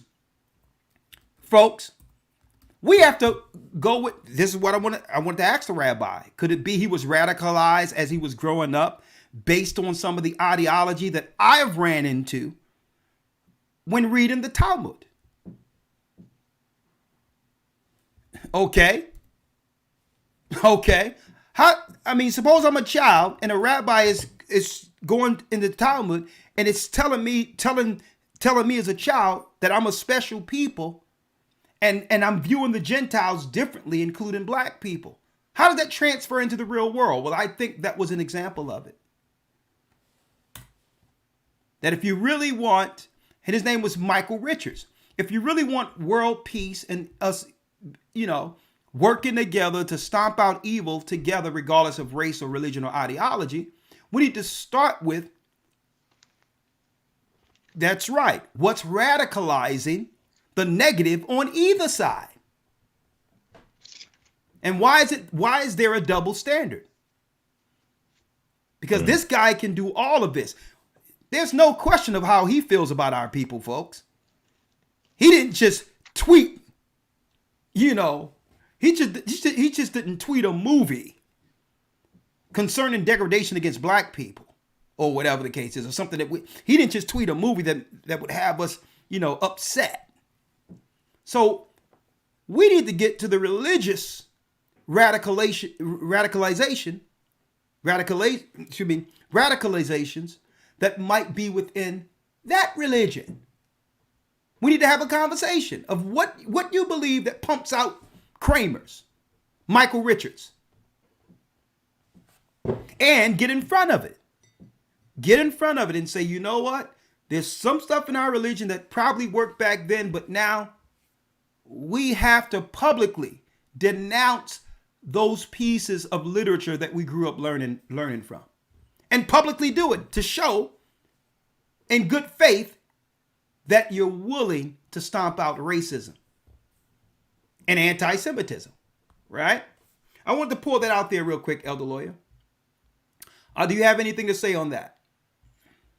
Yes, I would like to add as well. Again, it's like it's almost in tandem with what we see with other communities, and I think you kind of touched lightly on the other community that you can't speak of earlier. Yeah. And highlighting the sons of both Magic Johnson and Dwayne Wade. And another question we must ask is this: if the Bible says that the Most High concluded all under sin, both Jew and Gentile, irregardless of who you believe the Jews are or who the Gentiles are, yeah, the Bible says that all are under sin. Is it possible for these people, because again, we often hear about crimes and we hear about attacks that are levied against this particular community?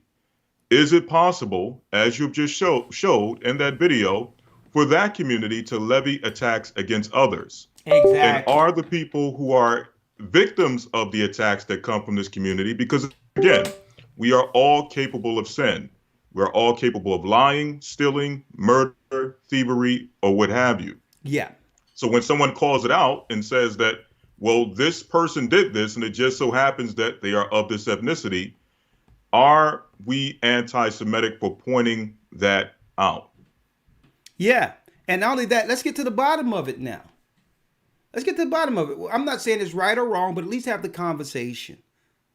It seems like the conversation is only one way. Get in line. You people are believing something that's incorrect. It's racist. It's hateful. And all these name calling and labels that's directed one way. As if hatred or racism cannot exist within any group, within any race of people. So I'm talking about, listen, I was honest when I said, and outright, let's have an honest conversation. Because now I got the proof to say that, listen, not only are we not racist like that when it comes to believing we're Israel, we don't have the power. We don't have the fiducial power or the physical power to enact any evil on another people. But we can't say the same about other races of people. So if you have some destructive ideology that's against us, not only is that hateful in of itself, you have the power, finances, and wherewithal to execute your hatred against us. And this is why the conversation must be had. What is it that they believe where people like Imus, a white man, can get on television, major network television, and call our sisters nappy-headed hoes without having no bucket list? They don't have to pay the black people. They have to do anything. And you can't say this is a one-off because we have him. We have others. We have Kramer. We have Al Jolson back when TV was black and white doing blackface outright in public. And if you're doing this in public, what are you saying in private? And who taught you that coming up as children? Could it be an inherent part of what you believe when it comes to your view of black people? Is it part of the religion? Those questions must be answered, and if so, we must discuss it. Because we can't have you be the beacon of morality using your media to point out what's racially radical, or not racially, but what religious fanaticism looks like. What religious radicalism looks like. We cannot have you being the moral compass pointing to what religious radicalization looks like if it's ingrained within your religion. So I'm not saying it is, but I'm saying shouldn't that conversation be had? Because I've ran into some stuff. I've read the Talmud. I read other information and say, no children should be learning this. Some of this information, because they will have an skewed view on how they interact with black people. So the conversation must be had, not to accuse, but to put down any divisive or evil racial views against another race of people, if that's truly what they want. All right? So I'm like, for instance, this is Forbes magazine, 2013. Elder Lawya, and then I'll open up the calls. And a lot of people, guess what? This stuff was pushed under the rug. Forbes magazine, 2013. Now this is Forbes magazine. An article by the contributor Elise Knudsen. Now Elise Knudsen, I looked her up. Okay, let me pull her up here so that y'all can't think that, folks, we do our research here, okay? We do our research here, okay? Let me get it here. Our research is done. Hold on, let me get it here. Hold on.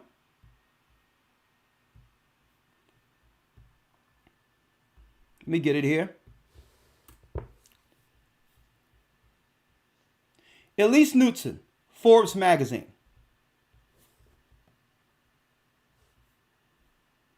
That's her right there. Forbes woman. So this is nothing personal. This is nothing racial or against any other people. This is a Jewish woman. Okay. And she says she graduated college with a degree in religion and a minor in African studies.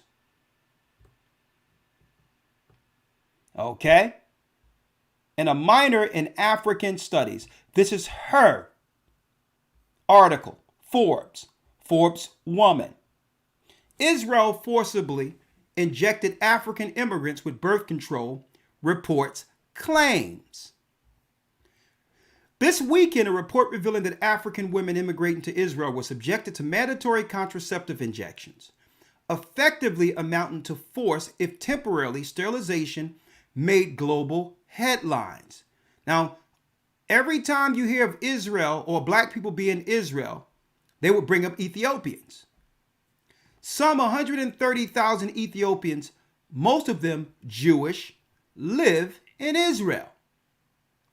The community experiences higher poverty and unemployment rates than the rest of the country's Jewish population. And in the past decade, the birth rate among Ethiopian Israelis has declined by at least 20%. Advocacy groups now claim this decline is the result of a birth control regimen forced upon Ethiopian immigrant women. According to the article in Haaretz, an Israeli news source, one Ethiopian immigrant said that the doctors who injected her claimed that the people who frequently give birth suffer. While it is possible, if highly unlikely, that doctors genuinely had the woman's health in mind when they forcibly injected them with contraceptives, there is no excuse for depriving women sovereignty over their own reproductive choices.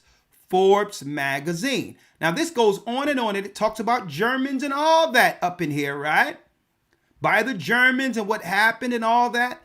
Hey, folks, I think that we need to talk about, another example of a Nuremberg trial, but internationally for our people. Now, the question remains, Elder Lawya, because it says allegedly, not allegedly, because it's in the report, that they were forcibly sterilizing black women who knew they were Israel. Now, my question here, Elder Lawya, and I need you to, this is more so what I'm saying here. Hold on. 1 second here. 1 second. Let me see it. 1 second. This is more so, Elder Lawya. Check 1, 2. This is more so rhetorical, or you can answer the question. Mm-hmm. Suppose one of those black women, let's go back, if we can, a few thousand years, if we may. Suppose this was Mary. Mary living in Jerusalem before the birth of Christ. No one wants to talk about this. And this is what I'm going to bring it around full circle. Herod the Great, if he had the technology or the finances to fund the medical system we have today, would he not have used that on Mary to stop the birth of Christ? Mm. So now this have me looking at this Roe versus Wade, this all of it from an entirely different light right now when I see Planned Parenthood disproportionately, represented in our neighborhoods. Okay. Oh, maybe we have some guests. Let's see. Hold on. Oh, let me check. Oh, no, not yet. But Elder Lawya, I'm just putting out some food for thought for people. Herod was an Edomian. He was an Edomite, where his foreparents converted into Judaism in the 2nd century before Christ was born. He was part of that Edomian family that became Antipater. Antipater ended up linking in with the Roman Empire and placed Edomites in position over the Sanhedrin and a political position to be in place as Edomites to kill the chosen child of prophecy, a black child by the name of Christ. If this doesn't resonate, folks, and I'll tell you what, with you, if this not connecting the dots for you, guess what? You are lost. We thought it was just some Jews or whatever the case is during the time of Christ against him. We didn't know about the Edomites who converted and put themselves in a political position to kill the baby. Christians need to talk about this. We need to look back at history and understand that as much as things change, they stay the same.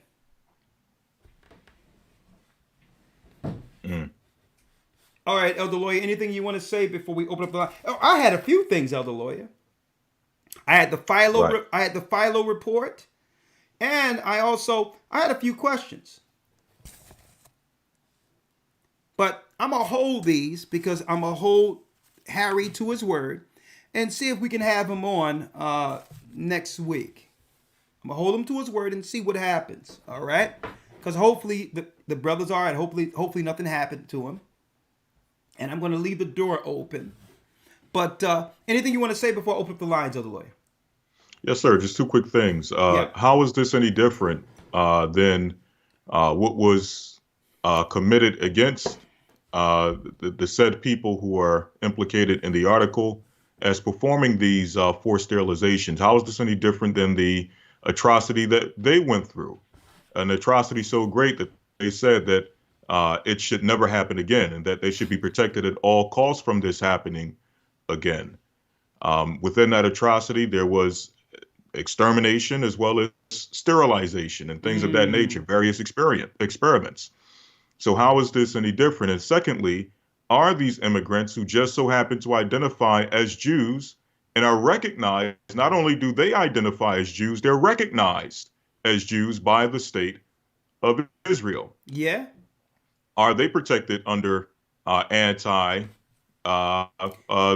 guess you would say protection? No, you can say it. Because every time we talk about black Israelites or black Jews, it's not us. They bring up Ethiopians. They bring up Moses' Ethiopian wife. Well, if that's the case, these are Ethiopians here that are recognized under the religion of Judaism and are recognized as black Jews in Israel.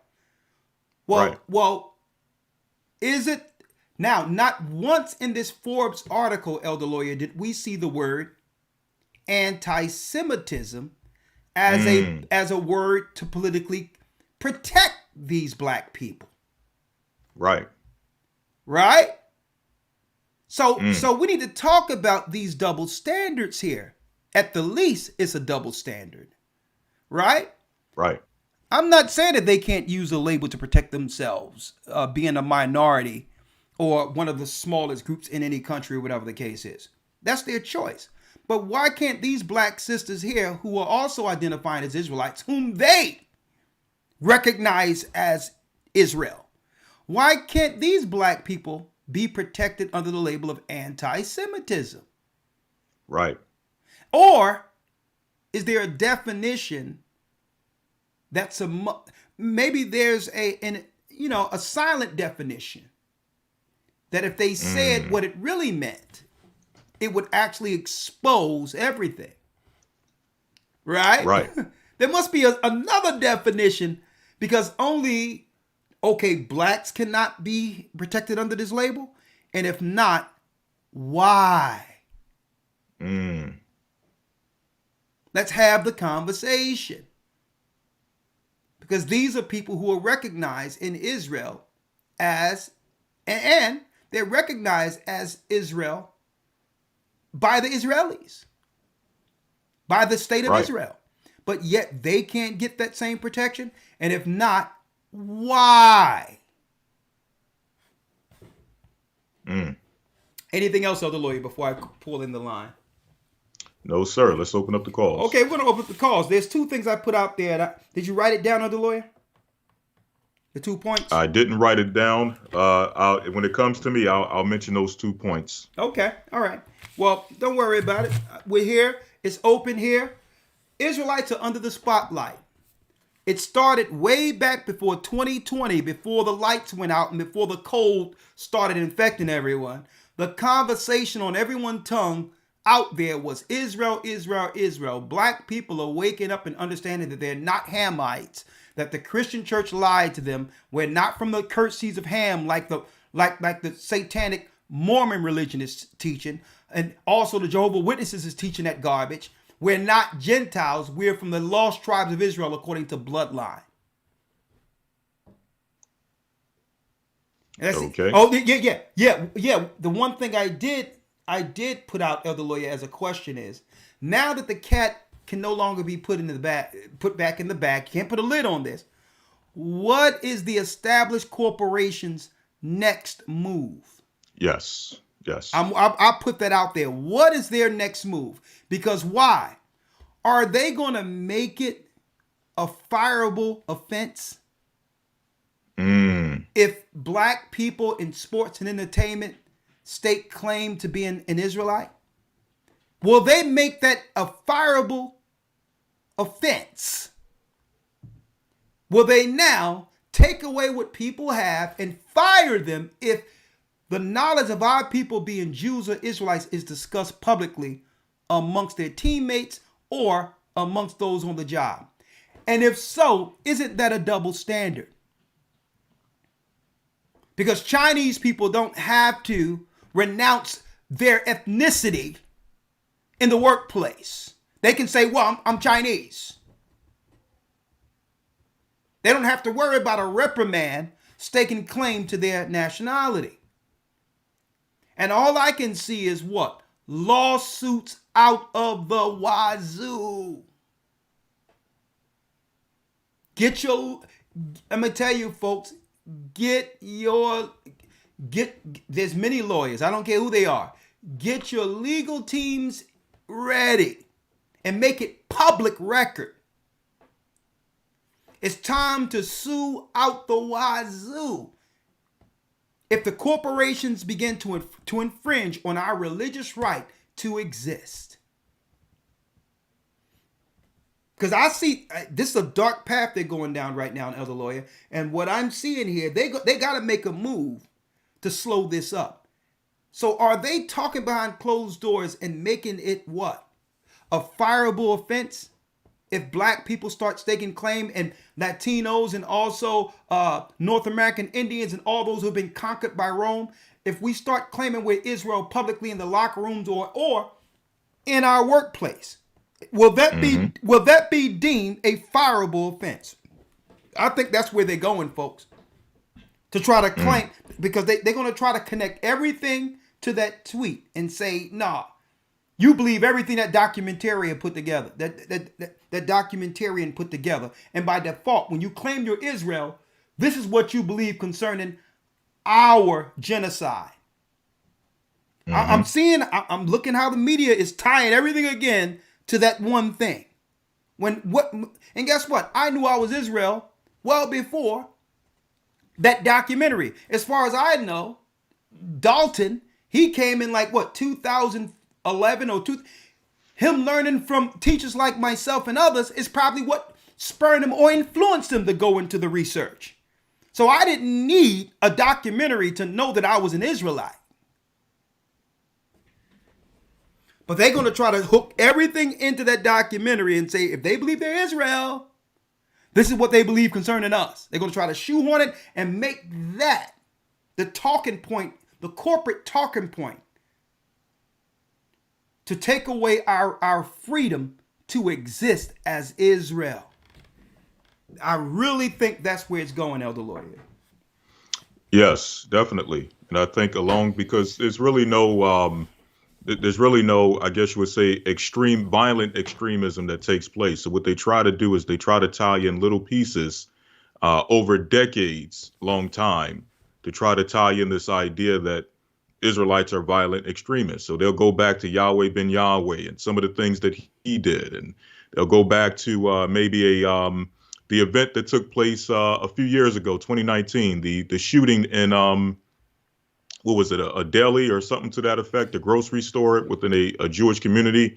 They'll tie that in and try to make it seem that you identifying yourself as an Israelite means that you are in association with these different events or these beliefs or ideologies that may have taken place over decades. And these are just a handful of events just to show that really there is no violent extremism that's being done, but this is the way that they are presenting this within their documentation to make it seem as if somehow, some way, someone believing that they are a Jew, a black person thinking they're a Jew, it must mean that they seek some type of violence or some type of extremism against other people, which we know is not the case. But I can definitely see that being the case going forward.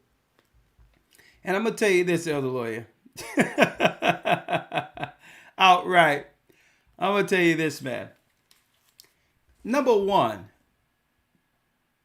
being an Israelite isn't a monolith. That's number one. There's nobody who know they're Israel with any ilk or any understanding within, with any level of understanding. Know any of these people they talking about, they reporting about concerning radicalization or some type of attacks on other people. Okay. Now, the media might try to cobble together some stories to indirectly connect them to Israelites, but it's only to fool the ignorant people who don't have enough, enough patience and time to really see outside of the controlled corporate media. Okay? The reality is there is no tie between some radicalization out there in Israelites. It doesn't exist. Now, who knows? Could it be created? Right. I don't know. But you notice, because if they could tie some of what's going on out there to a group specifically, they would have done it already. Okay? So, hey, I'm just looking out to see what the media says again. I'm looking for another closed event that indirectly through some tweet or something will connect Israelite ideology that led to somebody getting mugged out. Who knows? But I'm going to tell you. Let me tell the lawyer. They use one mugging of an Asian guy so that Biden can pass a law for Asian hate, as if black people was running around manhandling Asian people on a regular. So it doesn't take much. It won't take much. It's just how they present the story and play it over and over again like it's happening on every corner on earth right now, right? So it doesn't take much. So I'm looking for them to cobble together another story or whatever the case is, and only so that the corporations can pick it up and say, well, listen, this is what we have to put in place in the workplace going forward concerning this radical belief, right? Chinese people can be Chinese people at work, okay? Arabs can be Arabs at work. And even Jewish people, they can be Jews at work. But I'm an Israelite and I can't be an Israelite at work or in the workplace. What's wrong with that picture? But this is where it's going. And brothers and sisters, like I told you when the cough came, y'all should have stood on your laurels like Kyrie did. And if they violate your rights, get a lawyer and sue them. Straight up. But I digress. Again, let's talk about the Hebrew Bible Academy, Elder Lawya. We have a new one coming up December 4th. You better get in. Survive in the Wilderness. I'm going to go into the truth concerning Ruth's ethnicity and to show you some of what we were fighting on the outside of the construct of Egypt in the wilderness on our way to the homeland. Why? Folks, there's a lot of stuff out there they're not telling us about. And when the cities break down, what's in those mountains going to come loose, and we're going to deal with the reality of what really exists on this earth. The demonic creatures and all that. They're trying to show it in movies and all that to get us acclimated to what's really out there. And I'm talking, folks, do you know mermaids is in the Bible? Do you know Nephilim is in the Bible? Giants. And guess what? When the founding fathers came to this country, so-called founding fathers, which were Satanists from the Hellfire Club, like Benjamin Franklin, George Washington, folks, they were in concert with beings who helped construct America. And guess what? These beings still exist. And guess what? They have a name. They have a name according to the biblical identification of them. And I'll be talking about that in Survive in the Wilderness, folks. When the cities break down, all of what's out in these countries are going to come into full view. We are not alone, folks. That and more. Who's a Jew? You got a black person claiming to be a Jew, and you got a white person saying that he's a Jew too.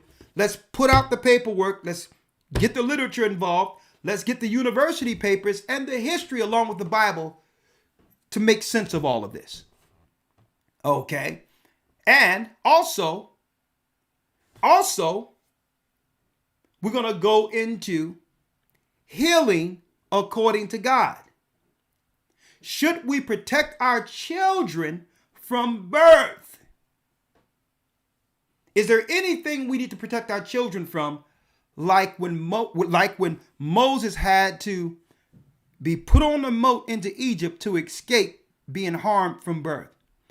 Christ was warned by the angel, well, his father and mothers were warned by the angels to go into Egypt because the Edomite, the Idumean, Herod, he would be a European today, he wanted to kill the child, which was a black baby, from birth. So there's something that we need to look at now concerning how to protect our children who are coming up with sicknesses and all types of mental illnesses. Is there something we can do to get in front of it before the devil gets to them, like they tried to get to Moses and like they attempted to get to Christ? That and more. We're going to have herbologists.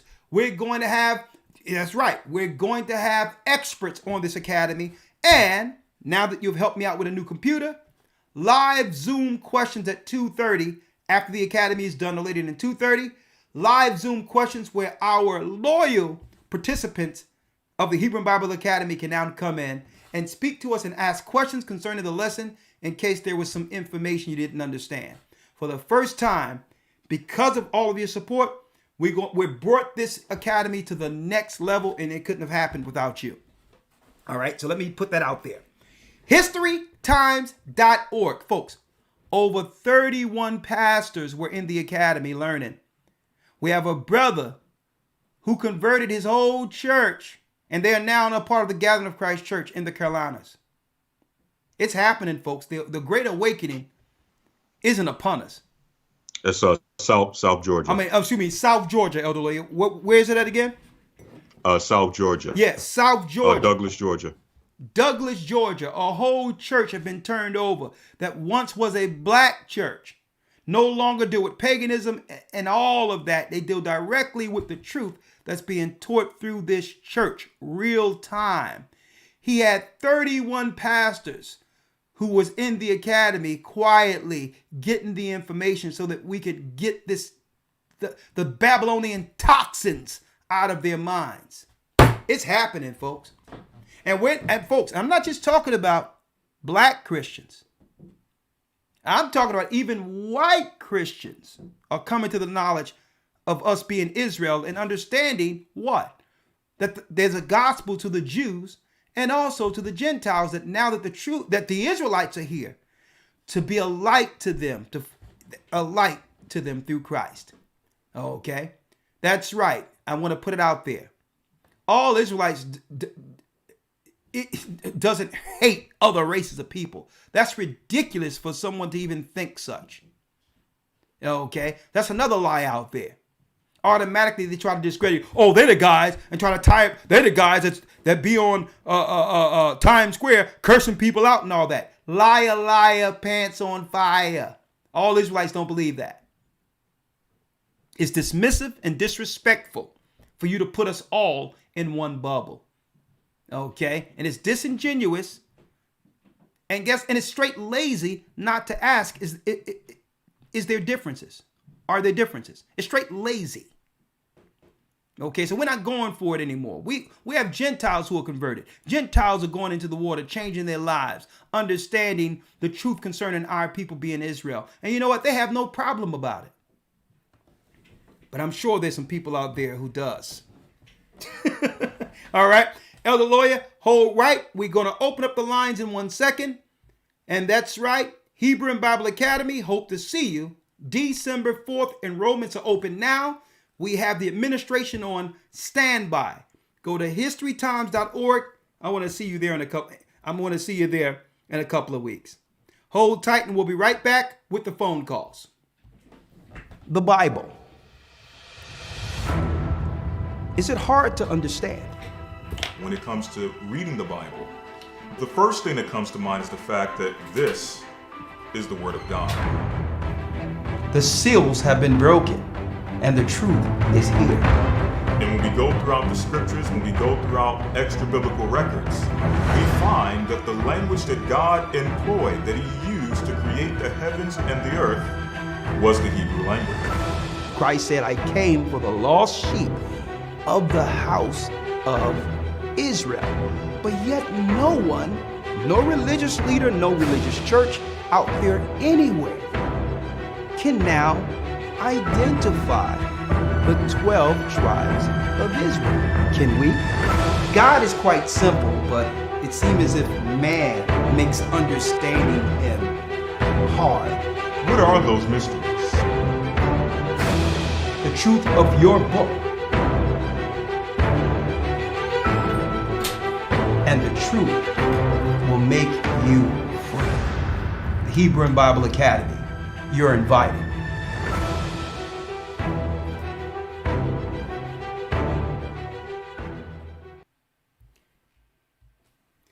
You are invited, and brothers and sisters, I'll tell you, there's nothing like the Hebrew and Bible Academy on earth. We guarantee it. The Bible is easy to understand once you know the people and its true narrative.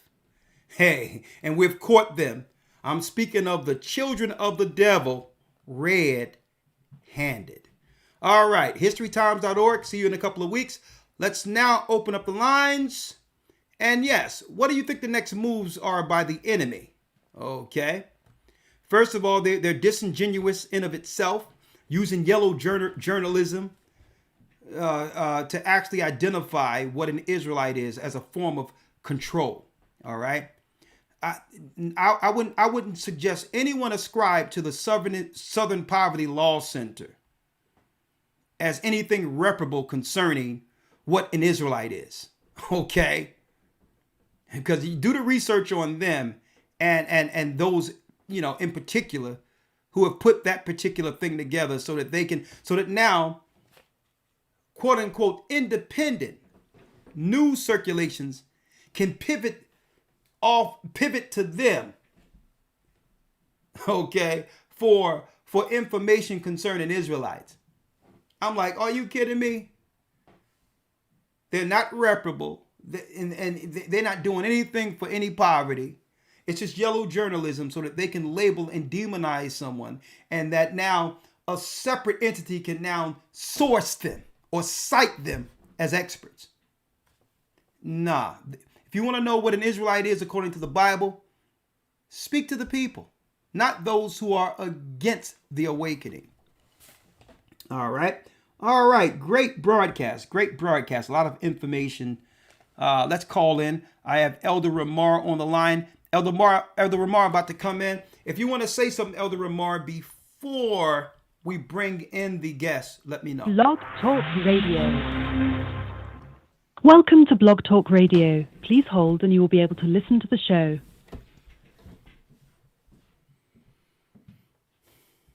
All right. Let me pull it up. 515-605-9327. I'm unmuted now. Okay, Elder Rawchaa, if you'd like to say something before we begin, you can come on in. It's up to you.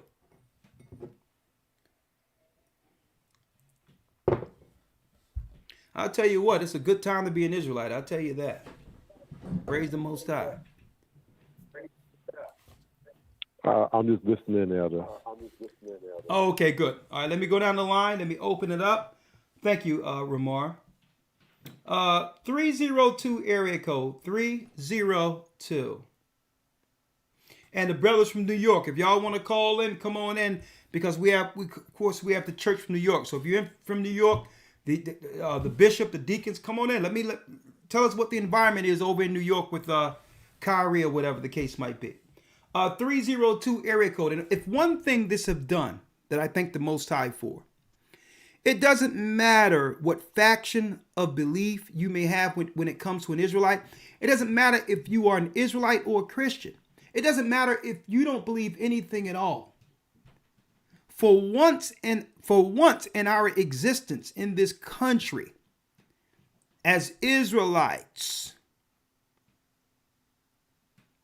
we all came to a consensus that how they're treating Kyrie and Kanye is wrong. That's a sign for them in of itself, that we're not throwing our own people under the bus like we used to, and this is why they're panicking. I need y'all to think about this. Nothing could bring us together really, because there's different doctrines and factions and all that, but right is right, is wrong is wrong. And it's one thing all Israelites have in common that's true that we all believe in. That the only fix for our community is the law our people walked away from. And that's really at the end of the day, it's about self-preservation at this point. And we all agree that we as a people should come back to the laws, statutes, and commandments of God. Okay. So we all agree there. So we see a brother being attacked for no reason at all, but just exercising his freedoms without saying anything. The Most High had it where we would all rally. We would all rally with a unified voice to stand for what's right. So the Most High is doing something. Who knows? This could be a common thread that begin to pull us together and say, listen, regardless of our differences, what can we put in place to help our children and our community going forward? 302 area code. Shalom, Elder. Hey, Sam. Yeah, I can't hear you. Well, your voice is a little scratchy. The floor is yours. Yeah. I wanted to comment. It's unconstitutional for them to fire me from saying I'm an Israelite anyway. You got to get in them pockets. That's how you do that. Yeah, absolutely. And I want to know if you've seen this video of this. I don't know if this brother's an Israelite, but he had a post on Simeon Toko. And this is something that the United Nations was trying to cover up. Okay, so what is it? What is it? What is it in particular? What is it? The details. Well, they tried to kill this man. They tried to kill this man several times, and it didn't work. For what? And Why? he warned them that because he was preaching to these people, and he told them there's many more coming. And there were scriptures. I didn't get the scriptures, but he has a couple scriptures that he brings out about Christ talking about the end times and what will happen. Okay, well, send me the link and I'll look into that, okay? All right. A gathering, was it a gathering? Gathering as one, the number one at AOL.com, okay? Okay. Thank you, my brother. All right, thank you. Shalom. All right, Shalom. Going to the next call. I got to get through the calls. 347 area code. What do you think they're going to do next? 347. Israelites under the spotlight. Hello. Shalom, Elder. I want to try to make this quick. I just had a couple of comments, and I have one question. Yeah. Well, now, let me get to the question first. In my Bible study, we have a Staten Island Bible study wiki here, and I asked the leader about when he was talking about, some of the prophecies, and that, there would be no need for the sun or the moon. And I asked him, well, then how would we know, we don't know day or night, how would we know when the Sabbath came? And he said, well, we would be an eternal Sabbath for that 1,000 years. That's our Sabbath, like God had this Sabbath for 1,000 years after he made the earth. But my question is, if we are in eternal Sabbath, how will the Gentiles serve us if you're not supposed to have your animals or your maid servants or man servants working on the Sabbath? Who told you about some eternal Sabbath? Well, the Bible study leader, the leader of our Bible study for Staten Island Bible study that we have weekly. Because when I asked him how would we know when the Sabbath came? Okay, hold up. Are you talking about within our church? Yes, he is a member of our church. Okay, well that has to be corrected because there's no there's no eternal Sabbath. Okay, what there is time is being kept in heaven right now where there's no night.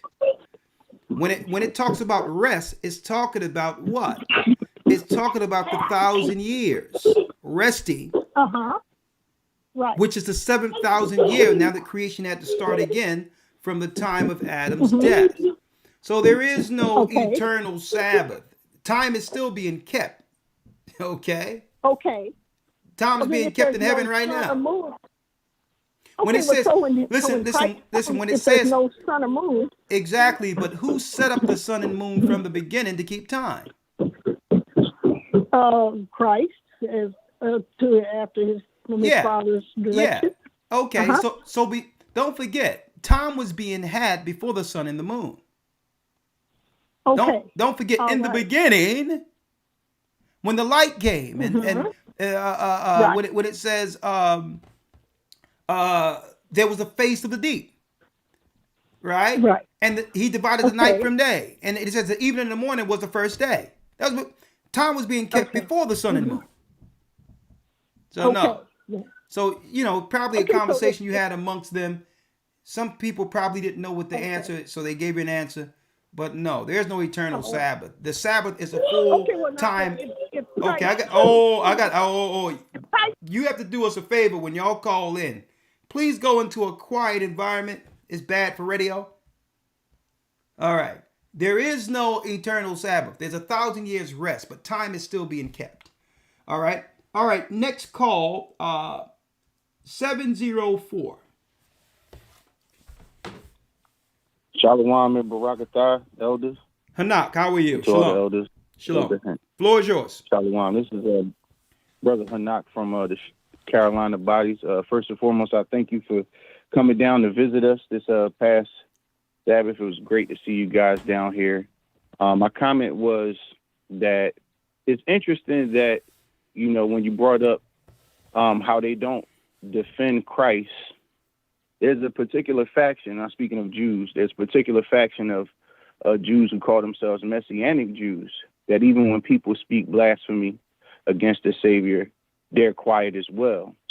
So I thought I wanted to bring that out to see what you thought about that. And also, there's a particular comedian, a female comedian by the name of Sarah Silverman.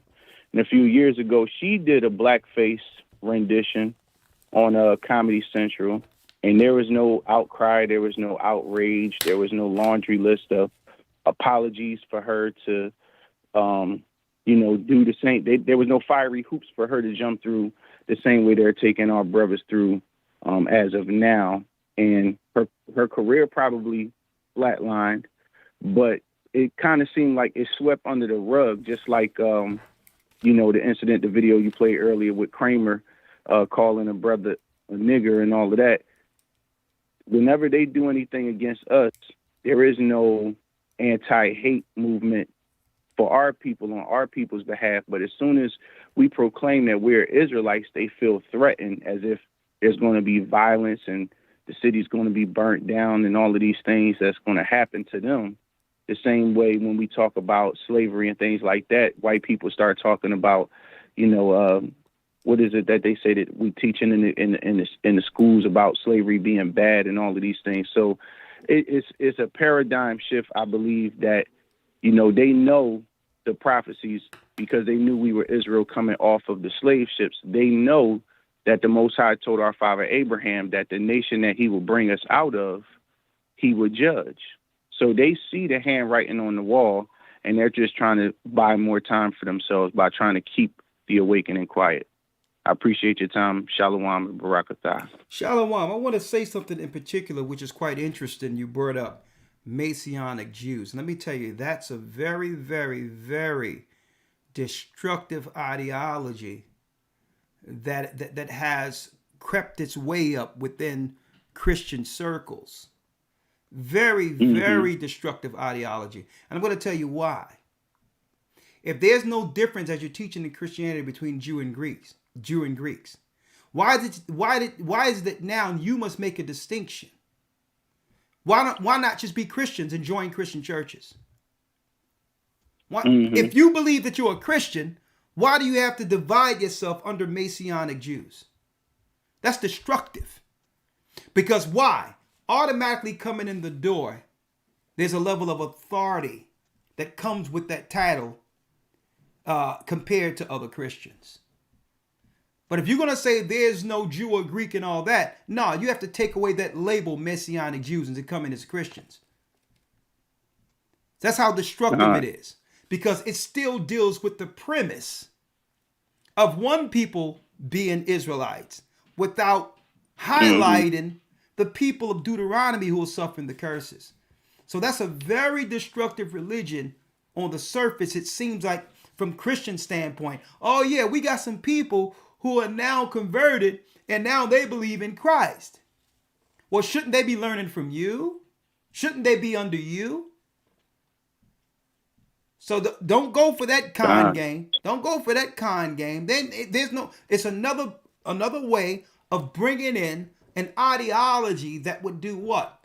That would be really a political construct to keep the Christians in order concerning the geopolitical structure that was put in place to highlight a specific people as the chosen. So that's a very destructive ideology. If you're a Masonic Jew, you shouldn't say Masonic Jews. Just be a Christian and join a church then. So we're not dealing with that either. Thank you. All right. Thank you, my brother. All praise to how are you? All right. Yes, sir. Shalom. Bless you, Elder. All right. Shalom. Shalom. Johan has a question. Shalom, Elder. How you doing? I'm doing well. Yourself? Oh, praises to the Most High, Father. Question is, when they, the other nations know that we are from the tribe of Israel, and they change these name gangs, like our big uncle Esau always tries to get in, he always gets in political position to come against us. Well, ain't no uncle. Esau is our brother. But go on. Okay. Okay. So when our brother Esau gets in political position, yeah, and he always set his people in front of us to catch us up in captivity. Oh man, where I'm going with this?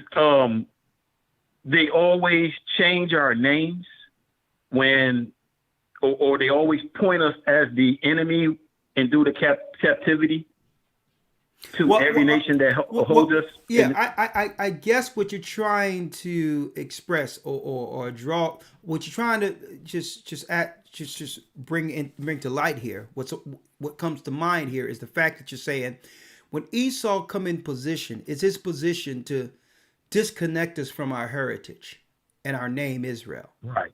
Yeah, and that's why you're right. That's why it says in Deuteronomy 28 that we would be a byword, right? Instead of us being called the children of Israel, we'll go by bywords, labels that they've placed on us. So yes, that's another way of keeping our people under systematic servitude. It doesn't matter what religion you're following. Okay? If you don't know who you are, you're still being controlled by the same oppressor. So it doesn't matter. They don't care if you're a Christian because they set up the boundaries of Christianity to keep us as slaves, believing that we're from the cursed seed of Canaan, who when you go into the Old Testament, it tells us Canaan is a servant of servant. That means we were born and our children are born to serve them if you believe that ideology. So they don't care if you are a Christian. They don't care if you are a Muslim, right? But when you take on Israel, when we take on the name Israel now, see, they understand that the curses in Deuteronomy 28 is coming off of us. That's one area they have no control over. That's God giving us our name back. God gave Jacob the name Israel. Okay, so the whole thing is that's when they become nervous and that's when they begin to panic because it's one religion they'll claim that that really they have no power to steer it geopolitically, religiously, or otherwise. And it's the only belief that have us now look at ourselves and say, okay, we're Israel. Well, now that opens up a whole new can of worms. If I'm Israel, then who are these people? And see, and that's the question they don't want to deal with. They'd rather keep everything within the box of World War II and the parameters and scope of that, so that we don't look anywhere outside of that area, because that's an area that can actually put us on the defense.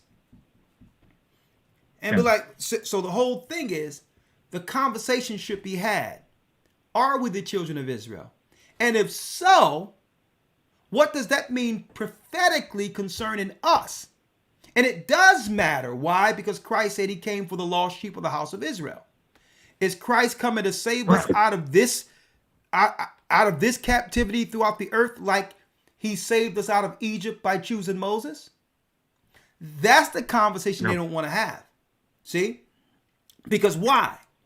If they can come under the political guise of victim, automatically, even if they are politically the aggressors, there's what? Political protection to stop others, to stop us from actually protecting ourselves from them. I don't know if you understand what I'm saying. They're making it what I'm saying is they're making it so that if they put us on the defense, then automatically we're not in a posture to protect ourselves and actually fend off their aggressive ideology that they've learned privately about us or against us. So the whole deal. Right. So what I'm saying is, right? Israel is the only understanding that can break us free from our captive ideology. And it comes with us taking on the name that was given us, the people of promise, wholesale as a people. And guess what? Even their community shows us what happens when they're on code under one name, one ideology, and one understanding for their people. Black isn't going to do it. Right. Because with the name Black, there's no moral code that comes with that. Now I got to take in also Black activists who are against our people because, wow, they're immoral, they're evil. We have to take in the con men and all that, and the evildoers from the conscious community, and we can't hold them accountable because there's no law to be in the conscious community. All right, we have to take in the Christians who may be doing stuff that's wrong, strictly because why? Because they're Black or Christian, but there's no value system with the laws of God in which we can be in agreement on. So the only key thing that brings us on one accord, and I can see that with Kyrie and Kanye right now, is us actually staking claim to the law and applying it to protect our children going forward. Thank you, brother. All right. No problem. Thank you, Elder. A great point. And you can jump in anytime you would like, Elder Lawyer. 415 going down the line. Priscilla has a comment and a question. Shalom, Elder. How you doing? I'm blessed by the best, and his name is Ahaya. Talk to me. All praises.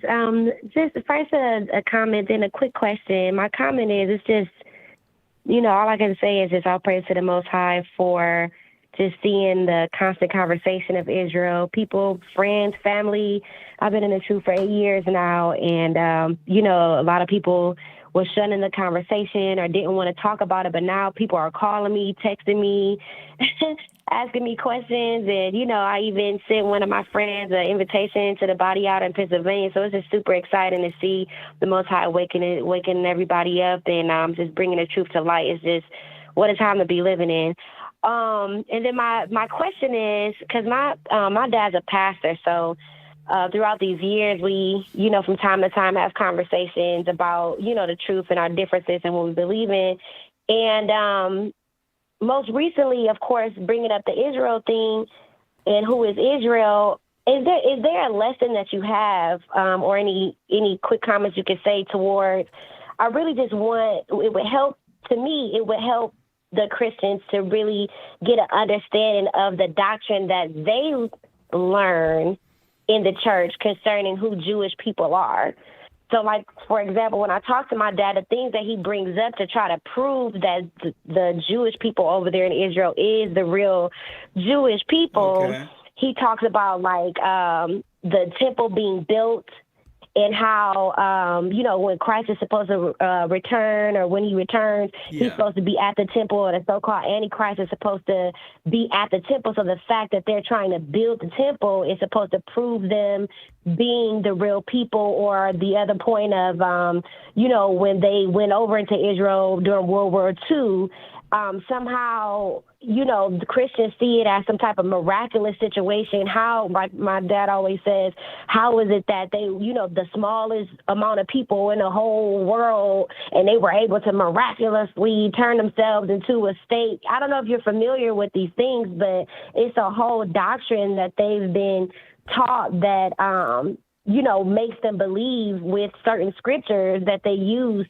to, that makes them believe that those people are the real Jews. So I hope that, like I said, I don't know if you have a lesson already, or if possible one day you can kind of dig into what they believe from a Christian doctrine perspective, what they've told us about themselves. Okay, I'm going to show you the talking points. I'm going to put it on the screen. Because don't forget, before the 1930s and 1940s, there was no such theology taught amongst black people in our Christian churches concerning any of that. Not in the 1800s, none of that. So there's a doctrine that came through this guy right here on the screen. Let's see. Let me reload it. It popped out. Hold on. Man, no sooner as I popped up, it went away. Let me get it again. Hold on. I'm going to put it on the screen right here. Here it is. This son of Satan right here, by the name of John Hagee. Okay? This guy popped up with an ideology for restoration and started touting this as some theology that should be recognized amongst Christians. And our people began to take this on and add it to a theology within our churches. And it had nothing to do with what we believed before World War I or World War II. It was indoctrination. Number one, sister, let's make it clear, okay? Because I'm not going to argue every point when it comes to your father. But what I would ask him is, so you do believe that Israel as a people has a prophetic claim to the land of Israel, right? And if he answer yes, and be like, well, okay, let's talk about it then. Let's talk about that.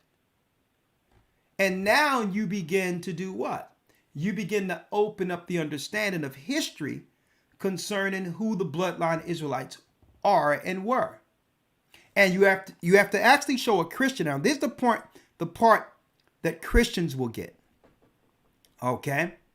The Christians get this. If you believe in Christ, isn't it supposed to be Christ restoring Israel back as a nation? If you believe in Christ as a Christian, isn't that Christ's job to establish Israel again? The country of Israel? And you ask him that. And if he say yes, then ask him, well, where's Christ at? So how did Christ restore Israel? The same Christ you believe in. How did Christ restore Israel when Christ haven't returned yet? And then you ask him when it comes to false ideology about a temple being built. Sister, there's nothing in the scriptures that say a temple is going to be built before Christ's return. That doesn't exist. That was something that was created by the Jesuits when they created this 500-page commentary in the late 1500s of the new prophetic bullet points that will be taught in Christianity going forward concerning Christ's coming. And they added the rapture, the Antichrist, a temple being born, the Christians making a pact with the Jews. All of that was created by Jesuits under the Catholic Church. So what I would tell your father, because he's just deeply engulfed in the programming, is to first understand that if he's going to believe that those people or any people were to be restored back to Israel, you have to bring the conversation. Isn't that a conflict of prophecy concerning the Christ you claim to serve? Christ is supposed to restore Israel. Right? And then you have to go into it and show, where does it say in the Bible that the world body, the UN, would establish Israel at the very end as a people? Knowing that this world is controlled under Satan. Okay, where is it in the Bible does it say that the UN in Europe would come up with an agreement, the Balfour Agreement, that will restore God's people? So he's just confused. He have to be taught again. But the best place out is too many places because there's so many different lessons. The rapture deception is one of those that we have out there. He need to look at that. From Babylon, Rome to America, another lesson. He need to see that. But I'm gonna tell you the lesson that will really resonate and shake him out of his sleep. The 12 lost tribes of Israel found on our page. Ask him to look at that. Okay? Look at that. Unfortunate for him, there will be no rapture. There will be no one Antichrist because the Antichrist is already, there's many Antichrists. And last but not least, let me read this out of the book of Isaiah for you. Out of the book of Isaiah. Right now, over in the Middle East, there's wars, right? Right. We heard about that, the Palestinian-Israeli war and all that. It's happening there. But let me pull up the Bible real quick and read this. Let me read this.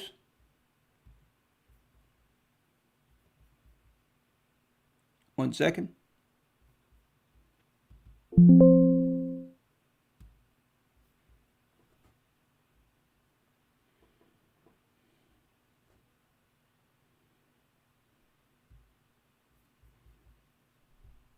Okay, let me pull up Eastward here. One second. I'm going to read this for you real quick, sister. Okay. And it's unfortunate because the same people that's in charge of over theology, the Christian church isn't being ran by Christians anymore. The same people who are responsible for controlling the political environment and everything we see on the earth, okay, is really controlling the theology of the Christian church. Okay? Let me read this in Isaiah for you real quick, sis. In the book of Isaiah. And I need your father to understand this. How old is your father? 71. 71. Okay. Mm-hmm. Oh, yeah. Well, it's going to be tough. But there's nothing impossible with the Most High. Let me get it real quick. Let me grab it here.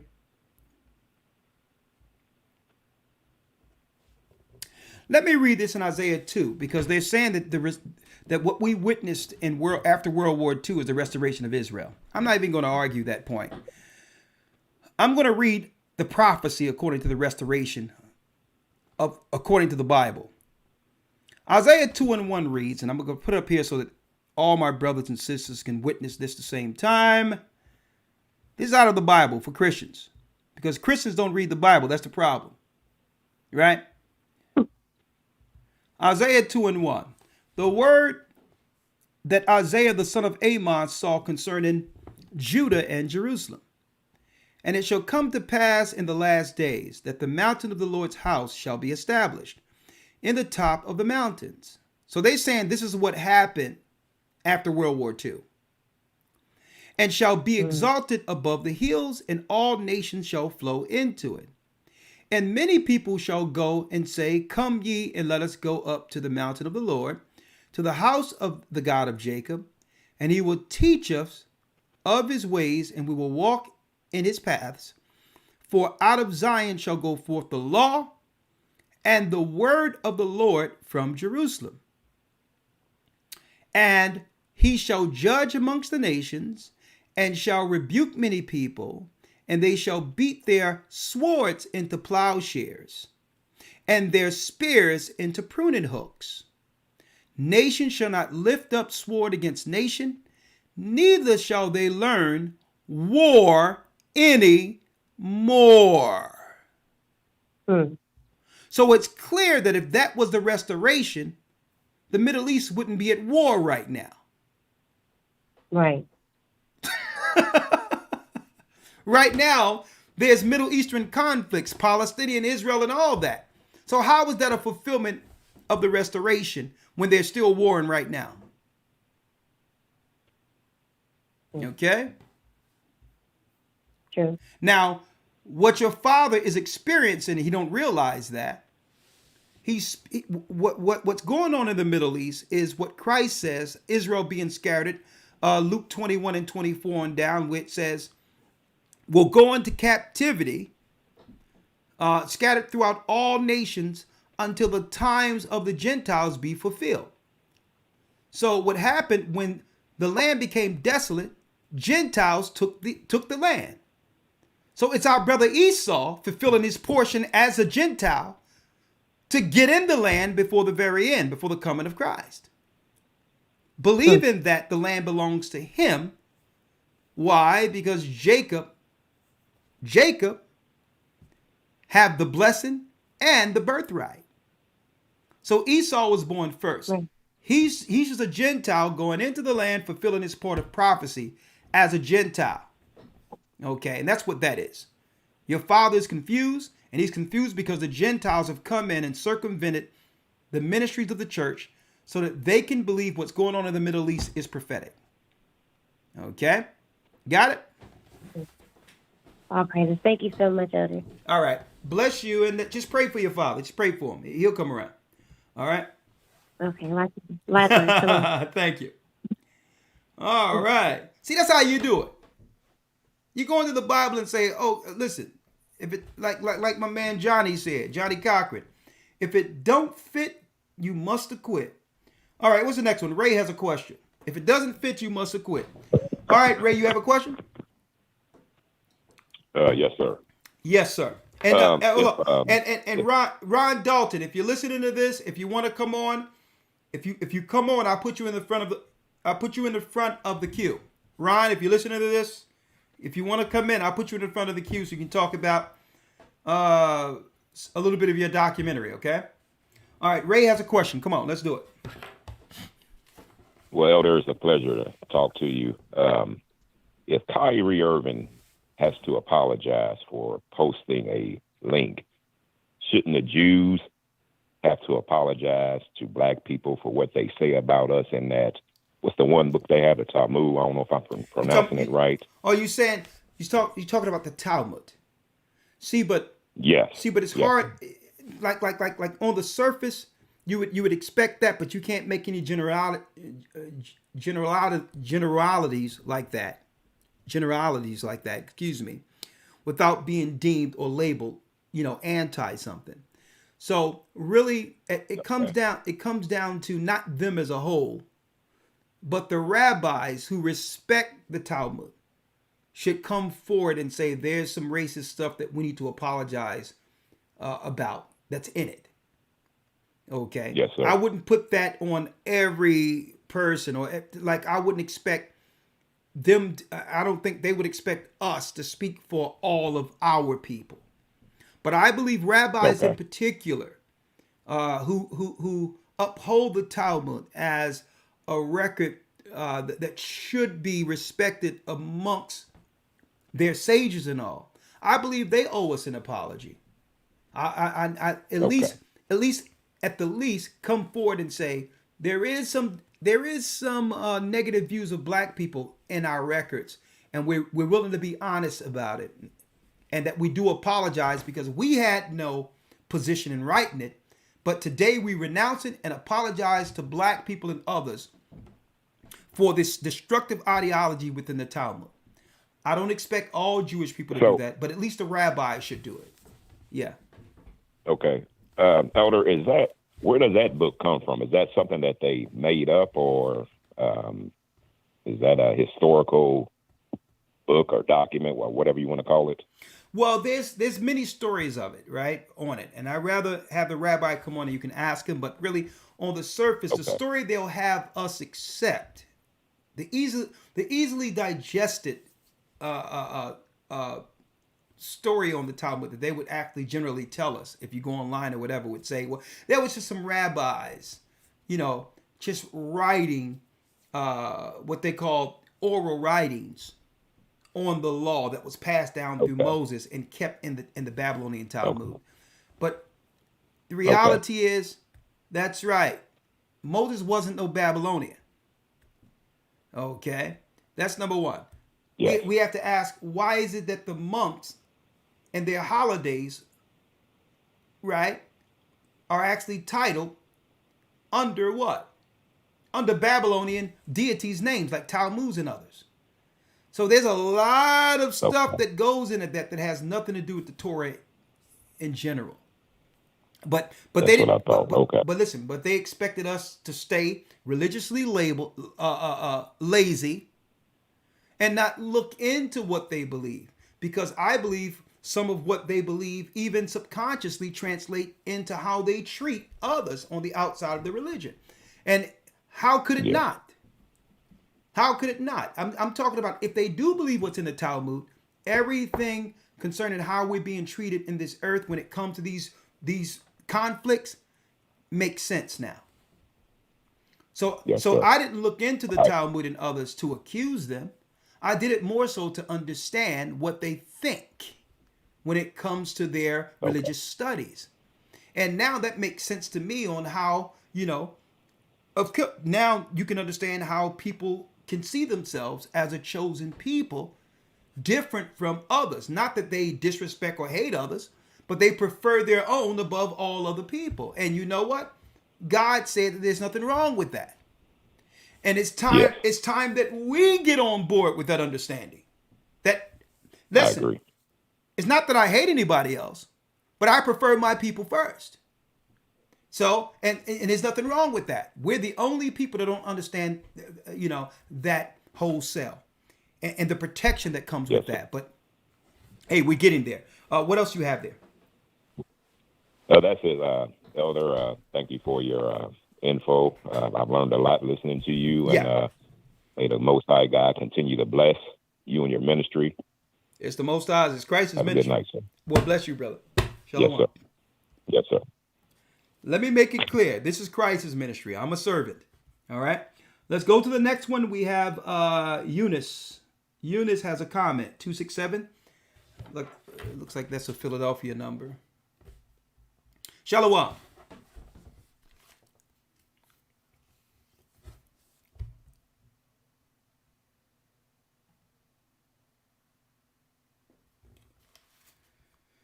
All right, Eunice, I'll get back with you. Joseph has a question. Shalom. Yawasab. Joseph. Hey, shalom.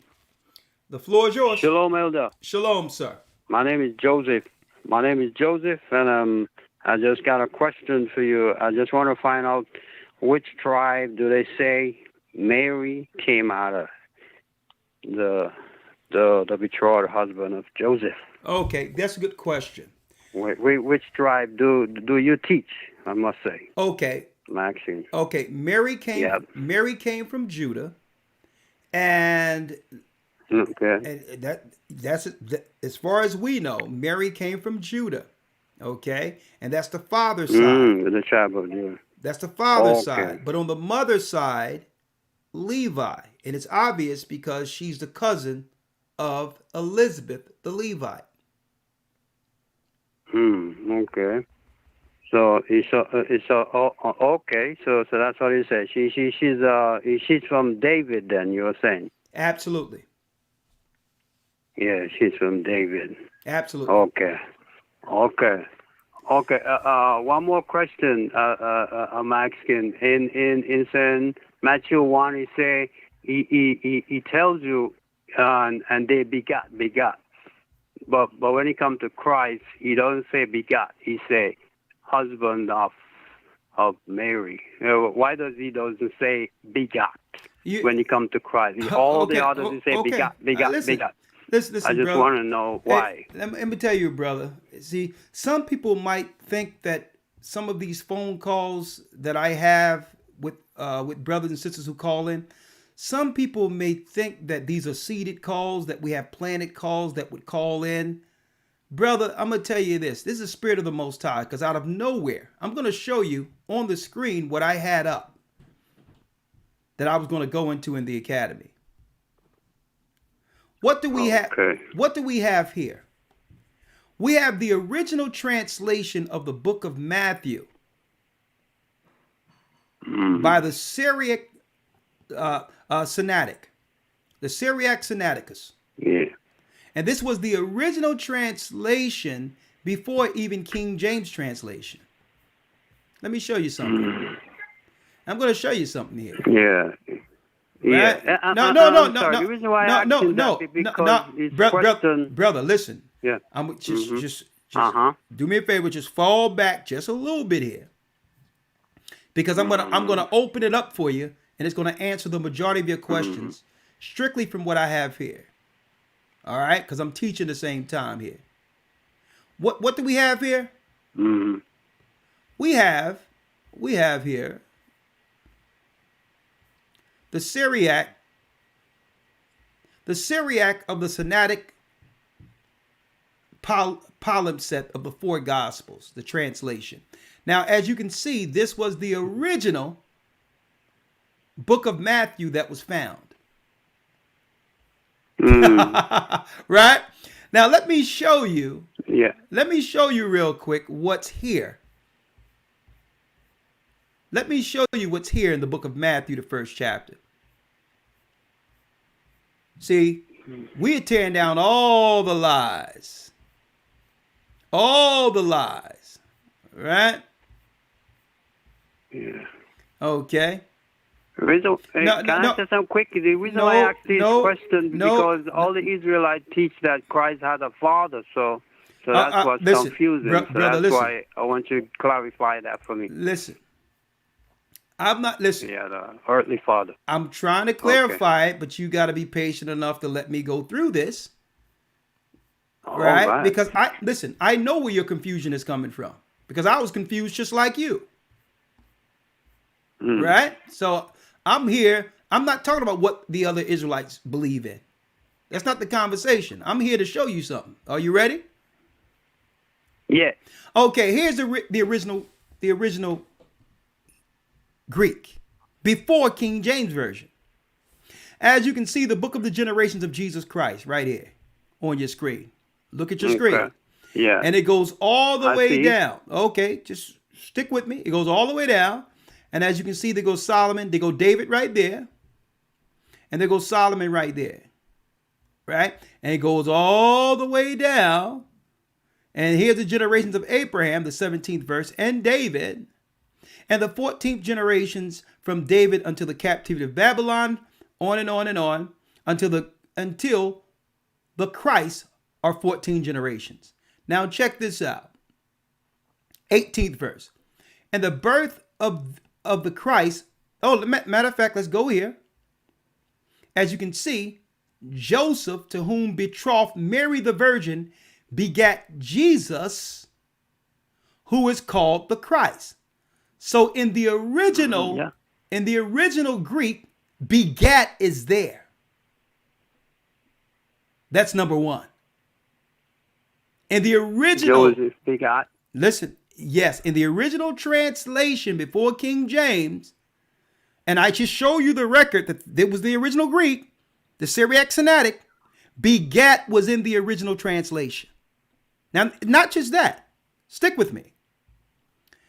Because I got to listen. Just listen and learn. And the birth of Christ was on this wise when Mary his mother was espoused to Joseph.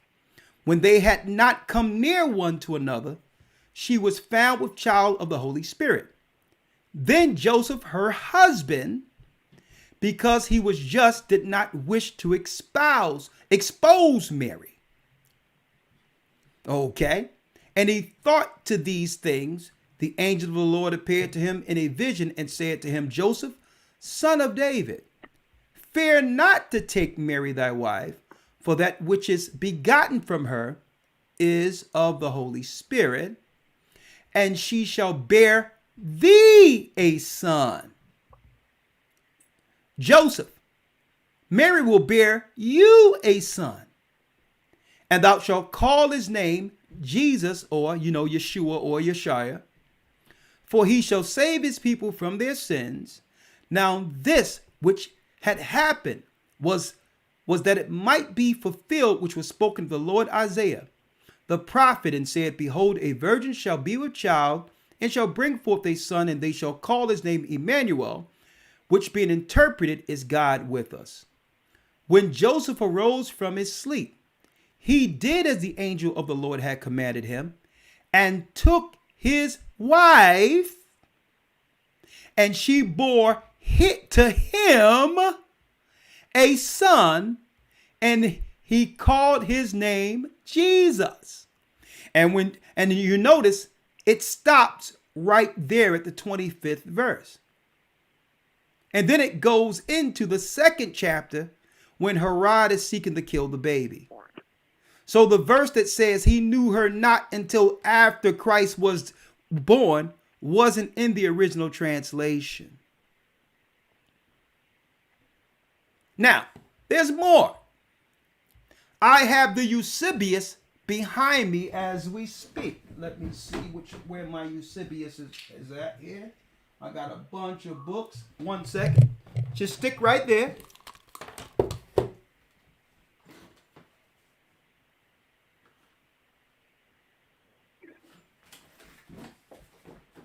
So you're teaching that Christ born of a sin nature then? That will be Christ born of a sin nature, sir. Hold on. I got the Eusebius. I had the headphones off. I have the Eusebius here, and I'm going to be going into that in the academy. And in the Eusebius, it breaks down the witnesses that were there at Christ's birth. I mean, as far as the argument of his genealogy, there's no discrepancy between Luke and Matthew.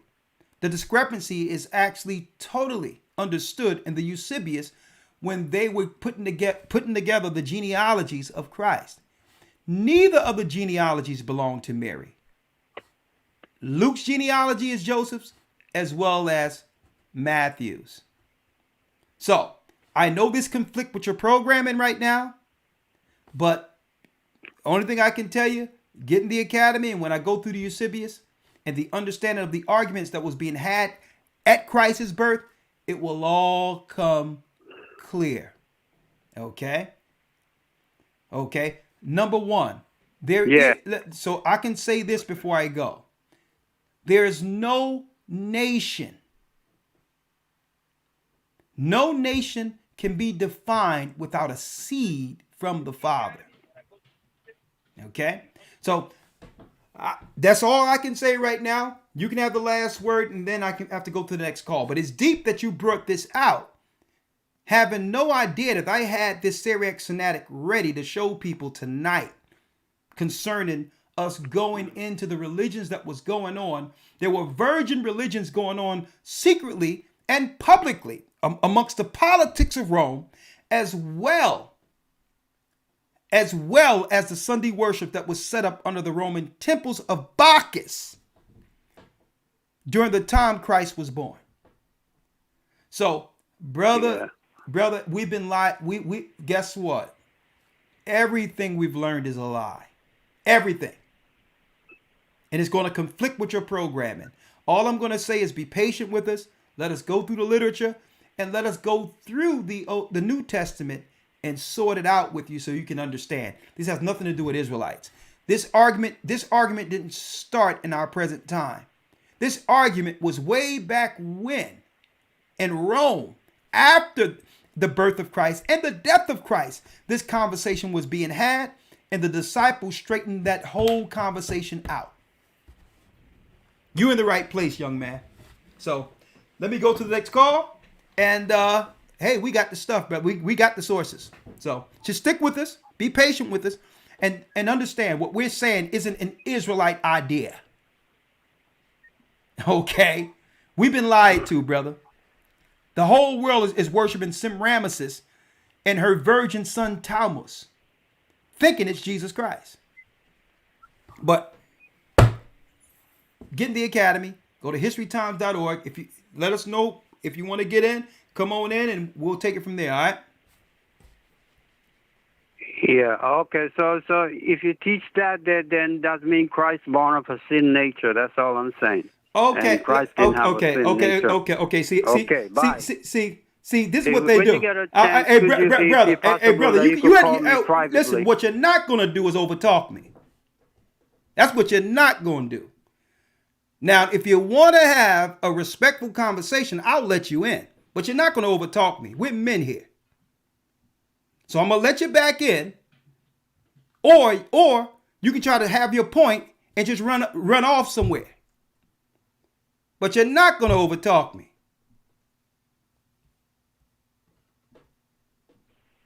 Okay, so I'm going to let you back in, sir. So are you going to be respectful now that I let you back in? Yeah. Okay. No. What I'm saying, okay. based on No. what, No. Based on nothing. You're going to listen. You're going to listen, brother. And we're going to have a conversation where we're not over talking each other. And I'm going to speak first. That's what you're going to do. So we're going to try it once more. And if you can't do that, go ahead and go on.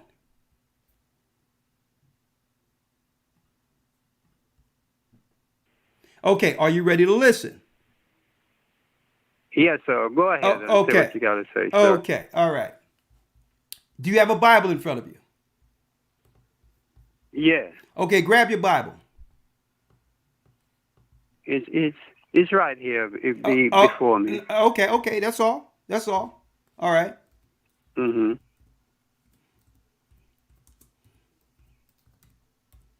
Do I say something? No. No, you're gonna say. I'm gonna let you know when. Because you said that if we're claiming this, or if we're stating this, or asserting this, then that means Christ came through sin. Is that what you're saying? Yes. Okay, well, keep it there. Let your yea be yea and your nay be nay. Okay, go to Romans, the 8th chapter.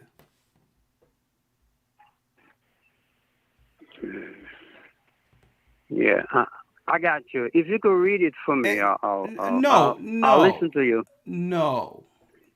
Get a Bible.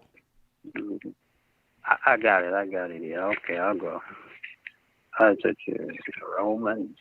Okay.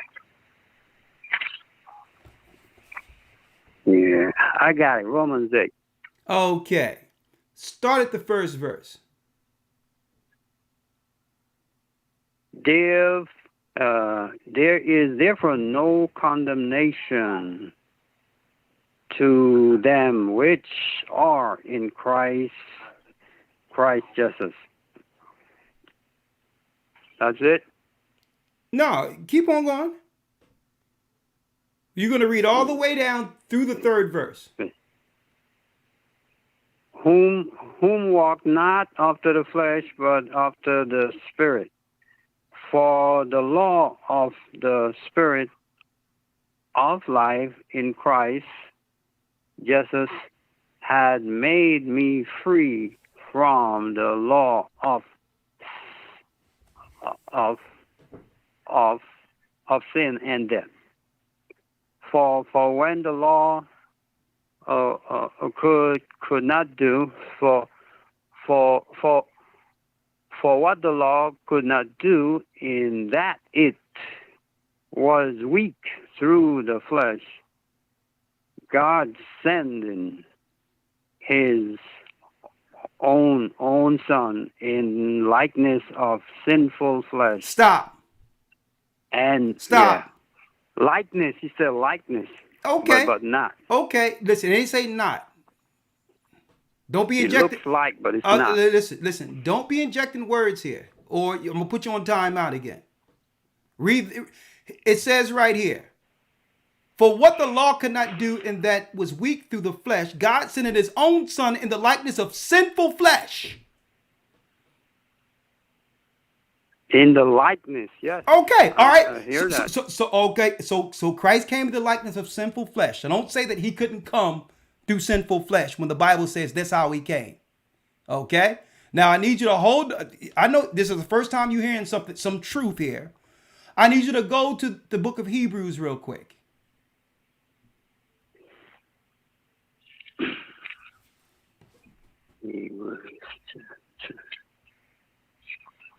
Hebrews what? The second chapter. Hebrews second chapter. Yeah. Okay. Now, since you're at Hebrews 2, I need you to read Hebrews 2 and 14. I need you to read that.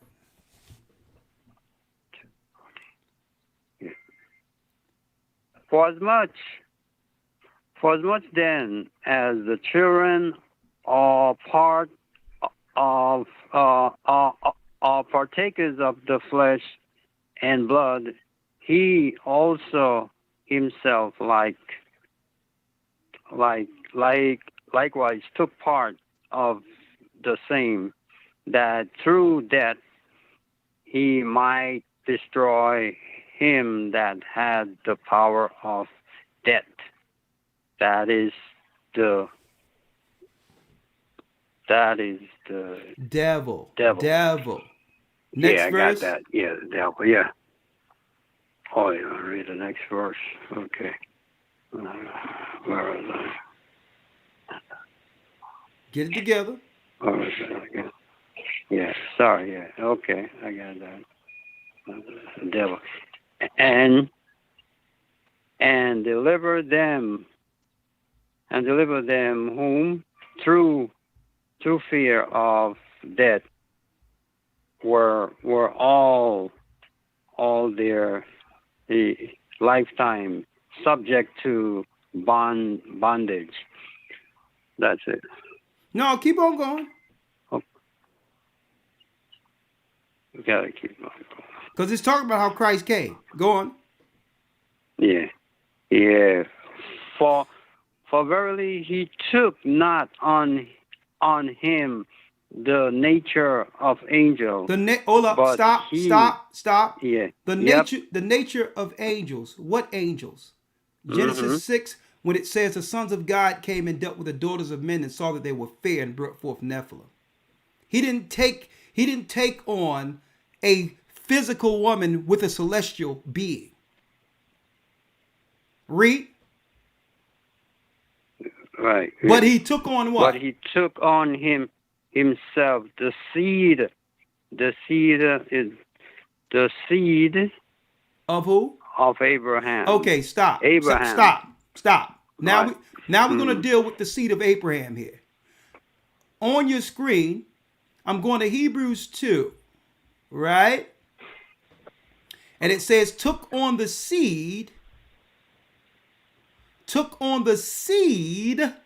of Abraham. So we're going to the Greek right here, and we're going to look up seed for you. Right? Took on the seed of Abraham. Okay, let me widen this up for you so you can see it. All right. The seed of Abraham. Right? So I have Eastwood up here for you, young man. Right? And what I'm going to do is I'm going to pull it up so you can see it. The Bible. Right here in the Greek. In the Greek here, it says the seed, Greek 4690, young man. And then when you look down here, seed, sown, that is seed, including male sperm. Now, do you think Mary can produce male sperm like it says here in the Greek? No. No, maybe Oh, okay. because Mary came, No, came listen, from listen, a bro, seed. That's why. brother, listen. I mean, you asked me, I'm answering you. Hey, brother, listen. I just asked you a question. Can Mary produce sperm? No, but her father can. But her father can. All right, thank you. What was Mary's father's name? I can't remember. Okay. I know it's in the Bible, but right off the back, I can't say. No, see, no. I'm sorry. No, you don't have to apologize. Continue to learn. HistoryTimes.org, okay? All right, there you go. All right, that takes take care of that one. Okay, yeah. This argument didn't start in our current times, folks. I have the proof through the Eusebius that the disciples knew exactly who Christ's mother and father was. Christ cannot be from the royal line of David if he didn't come through the bloodline. And if he didn't come through the bloodline through the Father, there is no Savior. And that doesn't discount Mary's position as being the blessed above all women. All right. Folks, I had no idea why I had that Syriac Sinatic up. Elder Lawya. Yes, sir. Lawya, tell you. Lawya, before the broadcast,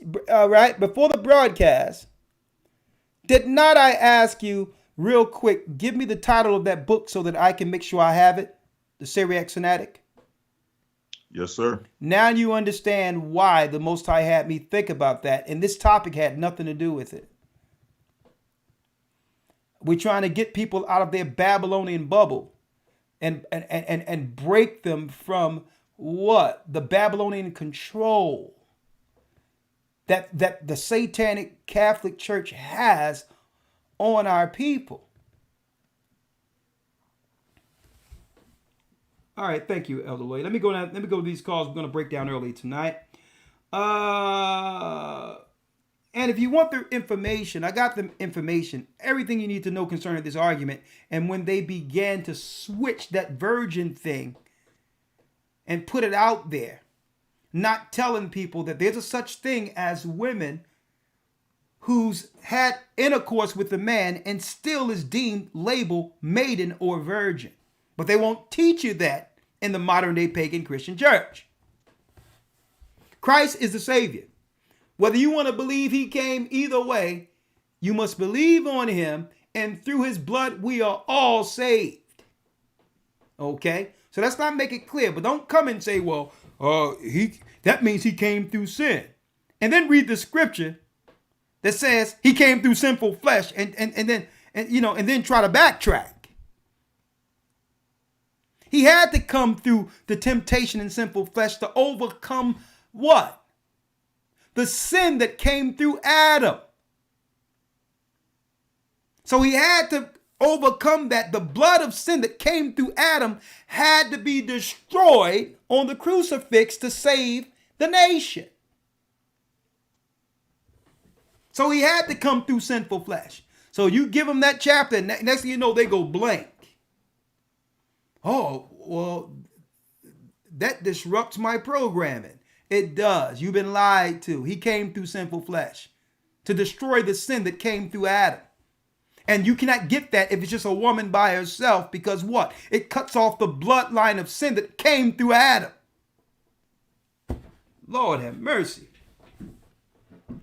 It's like on that movie, They Live, where Roddy Rod Piper had to body slam a brother to put on the glasses to see.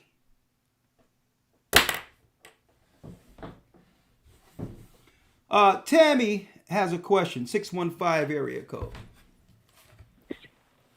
Hello, Elder. How are you? Bless you. I'm blessed by the best. Hello? I'm blessed by the best, and his name is Ahia. Talk to me. Okay, I have a question about the holy days versus the pagan days. Yeah. I'm trying to understand. I believe it. I have the calendar, but as far as how to actually practice them correctly. Yeah. How do I carry myself, and then where I can learn the path from beginning to end, so I can teach my children's children. Well, usually the best thing to do is break down each holy day. Leviticus 23, also in Maccabees, where it goes into what they would call the Feast of Dedication. And also you break them down. We have it all there on your calendar there, and on the website, historytimes.org. Go to holidays and click on that. And as well as Purim, the giving of gifts, when the Most High saved us from an Edomite by the name of Haman the Agagite, who was seeking to number us through a census, only to pay mercenaries to kill us off eventually. Well, the sister Esther ended up saving us by marrying the king and getting Haman and his men and his sons' head put on stakes. So now, that's where the giving of gifts come. So that's not really what you would call a Sabbath, more so than in a memorial throughout generations, so that we can remember our God saving us, from the conspiracies of Esau.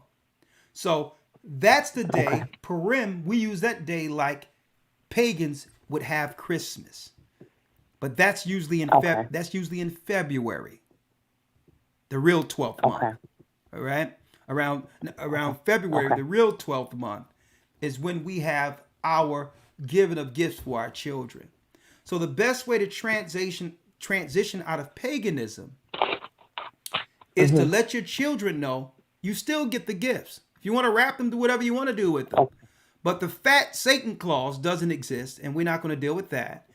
And we're going to go into the book of Esther to show our children why they must honor not Christmas, but Purim for gift giving.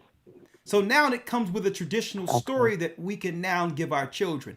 Well, this was the time our God saved us from this Edomite who was conspiring to kill us. All right. And then we began to give gifts for 2 days. See? So 2 days. So instead of Easter now, be like, Christ didn't rise on no Easter. That's Esther, the goddess, the virgin mother of Tammuz. Nimrod incarnate is who the pagans are worshiping right now, calling it Christ and Mary. That's what this guy that was on the other line is still dealing with in his mind and don't realize it. Right? So instead of Easter, we do Passover. Passover, you go to Leviticus 23, you throw out anything that any bread or cookies that have leaven in it, and you eat flat bread for a week, remembering that when we left Egypt in haste, we left without leaven. And then we celebrate the unleavened by treating each other how Christ said we should one another in this earth. And remember Christ's death and the fact that he became unleavened for us. So we celebrate and look at our exodus out of Egypt. And we also read Christ's Last Supper, which was the Passover feast that he had with our disciples before he shed his blood for our sins. So we don't deal with Easter, which is pagan, satanic. We deal with Passover that time. Now, what the church has done, the Gathering of Christ Church, go to gatheringofchristchurch.org. We made it so easy for you to look at those days, what they're about, and how to deal with those days. Okay? Thank you. I appreciate that. You're welcome. Welcome to the family. Shalom. All right. All right. Breaking down. Only a few more calls before we conclude here. Lyra has a comment. Shalom. Hello, Elder. Shalom. Bless you. Thank you. Okay, I do have a couple of comments. First of all, about the Jewish people, aren't they from like the Caucasus Mountains and the Ashkenazi? I mean, are those? That's not Israeli, is it? Well, see, I think this is why I wanted the rabbi on, so he can explain and Yeah. and agree upon or disagree with some of the history that I brought forth. See, it's not that simple just looking at Ashkenazi, because like he mentioned last week, the Rabbi Harry eloquently mentioned last week, and I showed it on the video today, that there were many conversions of white people into what we call Judaism today. All right? You had a few. You had one that happened. The major one that happened was around 2nd century before Christ, when the Idumeans converted into Judaism. That was the big one. And then we would have what? Uncleus and others who were white European Romans converting into Christianity. Okay? And begin to call themselves Jewish. And that's after the death of Christ.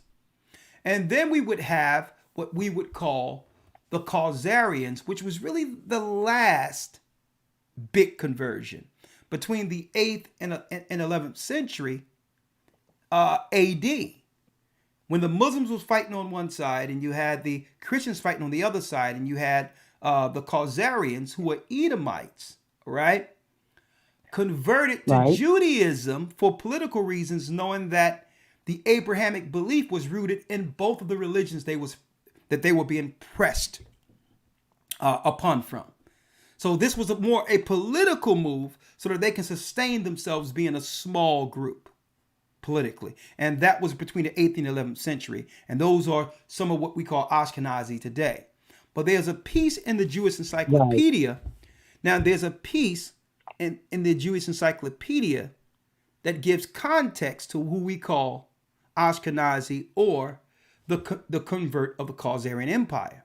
The fact that in the 2nd century, the 2nd century AD, the Basilians of Rome came in to Khazaria, right? So these so-called Khazarians, these so-called Khazarians that converted came in from Rome initially as Basilians. So there go your Rome. This is in the Jewish Encyclopedia. So this is your Roman Khazarian connection. It was more about politics and gaining what? Gaining numbers who would convert into Judaism so that they can have a people big enough and grand enough in number to one day inhabit Jerusalem in number. This is why it doesn't matter whether or not someone is just a regular old white person and convert. They're accepted because it emboldens the number of the population for that particular group. Right? So all in all, it's more so political as far as population numbers than more so religious. You have a lot of people. You have a lot of people who are deemed that, who are outright atheistic and don't believe anything. But it's the fact that they have the numbers. And this is what they had to create these groundswell in numbers from one generation to the next until we would get to the numbers we see today. So there was many conversions, but no one has really isolated and showed, well, hold up. These weren't Ashkenazis. These were Basilians who came in from the Roman Catholic Church and end up staking power, getting power through the Roman Catholic Church, and to set up the capital of Khazaria that would one day become what we would call the conversion of Khazaria, or Jewish people that came out of Khazaria. Okay, so there's many conversions, and I'll be talking about that in the academy. Okay. Yeah. Okay. Okay. All right. I noticed though, as an argument today, because there's so much pushback from them, with high profile blacks, saying things, and they're calling it anti-Semitic. Yeah. I mean, I guess that's not our place to do, but I'm thinking this is, a pushback. This is something that we could use, or that we could say as a pushback, like, when they say we're not the real Jews, I mean, you know, if you hold got to up. look at it like that. But you have to realize they have never stated that. Of course not. But I'm fair across the board, right? They have never stated that, but they have never they have never argued with the history that's in place theologically and otherwise that would state we're someone else, and they don't feel it's their job to. Yeah. Okay. Yeah. So, but they've never stated. Let me tell you, I've never seen them wholesale outright, Jewish people and others, say that blacks aren't the Israelites. I've never witnessed that. It's through they're not saying but that it's through the false history. Now, some people may argue that maybe some have gotten into our educational system to redirect us or over theology, and just by let me put it this way: just by our optics, we were led to believe that they were the people. We seen a white Christ. Yes, we were. We looked at the movies, 10 Commandments and others, the Passion of the Christ, and we just believed what they were showing us. Right? They never told us that, okay, this is what the real people look like, but there was nothing else we can conclude. Right? Yeah. So I like to be fair across the board, because I've spoken to many rabbis, and again, when I speak to them, they say, well, we know that there's black Israelites. We know that there's some connection here. We know that the Indians that was over here. We know about that, but they don't feel it's their position to publicly state that. I mean, why dilute their political pool? For them, though? Huh? Where's the history that tells their true heritage and where they came from? Well, see, again, by default, they don't have to give you a history. Listen, they don't have to, because by default, we believe that the history we read in the Bible are them. They don't have to. Yeah. Right. That's right. I mean, they don't have to. History is there too. Hasn't this rabbi ever seen, the original carvings and paintings of Hebrew slaves in Egypt? Of course. Haven't they seen any of that? Haven't they seen the pyramids where the noses are cut off? Of course, sister. And I understand what you're saying, but they don't feel that any of that, what you're talking about or what we're talking about, they're not responsible for publicizing that. There's no way them bringing that up gives them any level of preeminence or political protection. And also on top of that, they were to promote that, then it would bring into question their prophetic right to Israel. So it's not politically so it's not politically it's not politically advantageous for them to bring forth any of that. That's not their position. And guess what? Well, listen to me clearly. I don't expect them to. That's not their job. It's our job as teachers to bring forth the truth. So I tell you what, don't hold your breath waiting for them to agree with what we all see, on the walls in Egypt. Okay. So exactly. All right. Exactly. Okay. I mean, and real quick, one more little thing. Yeah. Are they still waiting on the Messiah? What? Are they still waiting for the Messiah? Well, they claim they're waiting on a Messiah, right? But still, I'm leaving that open for when Harry comes on. Yeah. Because I need to know. Can't wait listen, till he come back. he need to come, because he need to tell me, if he don't believe in Christ, under the laws that we read of Moses, what sacrifices have him and others who believe that religion been doing to cover their sins. We're going to go into the law, and he's going to show me, because even though they don't believe in Christ, and it's disrespectful, why? Because they're living under the grace that was afforded them through him. Because if you're not sacrificing, right? Who's covering your sin? Right. Christ is, but you still don't believe in him. So they're waiting on this Messiah to come. And let me tell you, there's so much confusion concerning this Messiah that isn't written of nowhere in the Bible, mind you. And if so, we challenge anyone from the Jewish faith to come on and show us a Messiah from the Old Testament. Okay. We challenge you, and we'll double down and prove to you that every scripture you pull out in the Old Testament is speaking of Christ.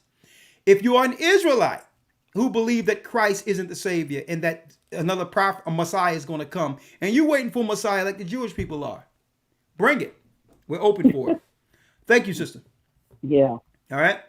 All right. Can you mention something about Dave Chappelle from the other night? Because I watched the excerpt of the part they picked out.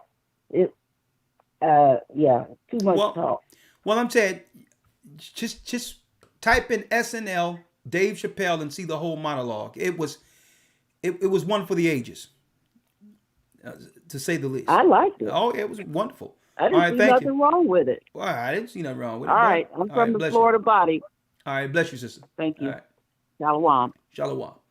Bless you, Sister Lyra from the Florida body. Last but not least, Charles has a comment. Last call for this evening. Yeah, Shalom, Elder Rawchaa. I just want, Elder, can you bring up that study you did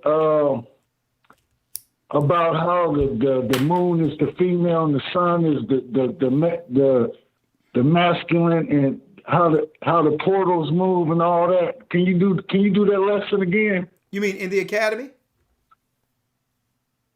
I'm not a part of the academy. I can't. I mean, I'm kind of broke around here. Okay. But well, listen. I remember you doing the. Oh, my bad. I'm sorry. Listen, just send an email. Let us know what's going on with you. Keep in mind, it's a 3-month program. That believe it or not, 3 months program, and it's equivalent to, if you divide the numbers there, it's 30 cents a day. Oh, that's all? Okay. For 3 months, if you count 3 months, 30 cents a day, every day, that's the amount for the Hebrew and Bible Academy for 3 months. So I'm sure you can find 30 cents, right? Yeah, I could do that. I can scrape that out. That's all it is. It's 30 cents a day if you divide it out for 3 months. All right? All right. So go to historytimes.org and enroll. It's only 30 cents a day when you do the division, when you divide it. All right? Shalom. All right, shalom. All right, bless you. And I will do the lesson. When I go into the wilderness, survive in the wilderness, I will go into portals also. With that, shalom, Elder Lawya. Thank you for your presence and backing us up this evening. We're at the top of the hour, 10 o'clock. May the Most High be with you. I want to see you all in the Hebrew and Bible Academy December 4th. And yes, we're the children of Israel in the name of Christ. And we are back. Yeah, Israelites under the spotlight. I wonder what the devil will do next. Shalom, Elder Lawya. Yes, sir. Shalom. Shalom. Good night. Have a good evening. And keep in mind, the Most High is calling back Israel. I love you, my brothers and sisters. Stay strong in the spirit. Keep God's law in the spirit of Christ. And as much life within you, be at peace with all men. We wrestle not with flesh and blood. It's not about attacking someone according to their race. That's juvenile. That's immature. We must grow to the next level as ambassadors for Christ and be a light to the world, including the Gentiles.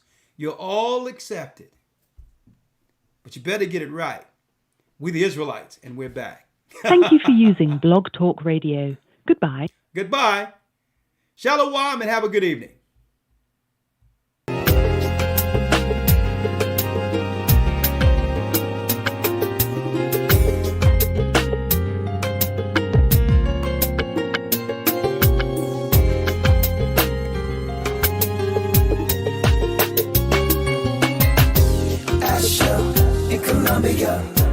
Ruben from Australia, Issachar, the Mexicans.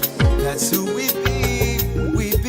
Judah, the Negroes, Benjamin, the West Indians, Levi, the Haitians, Manasseh, Manasseh, the Cubans, Ephraim from Puerto Rico, and Valley from the Isles of Hawaii. The Lord is calling back Israel. Zebulon from Panama, Gad, the North American Indians, Simeon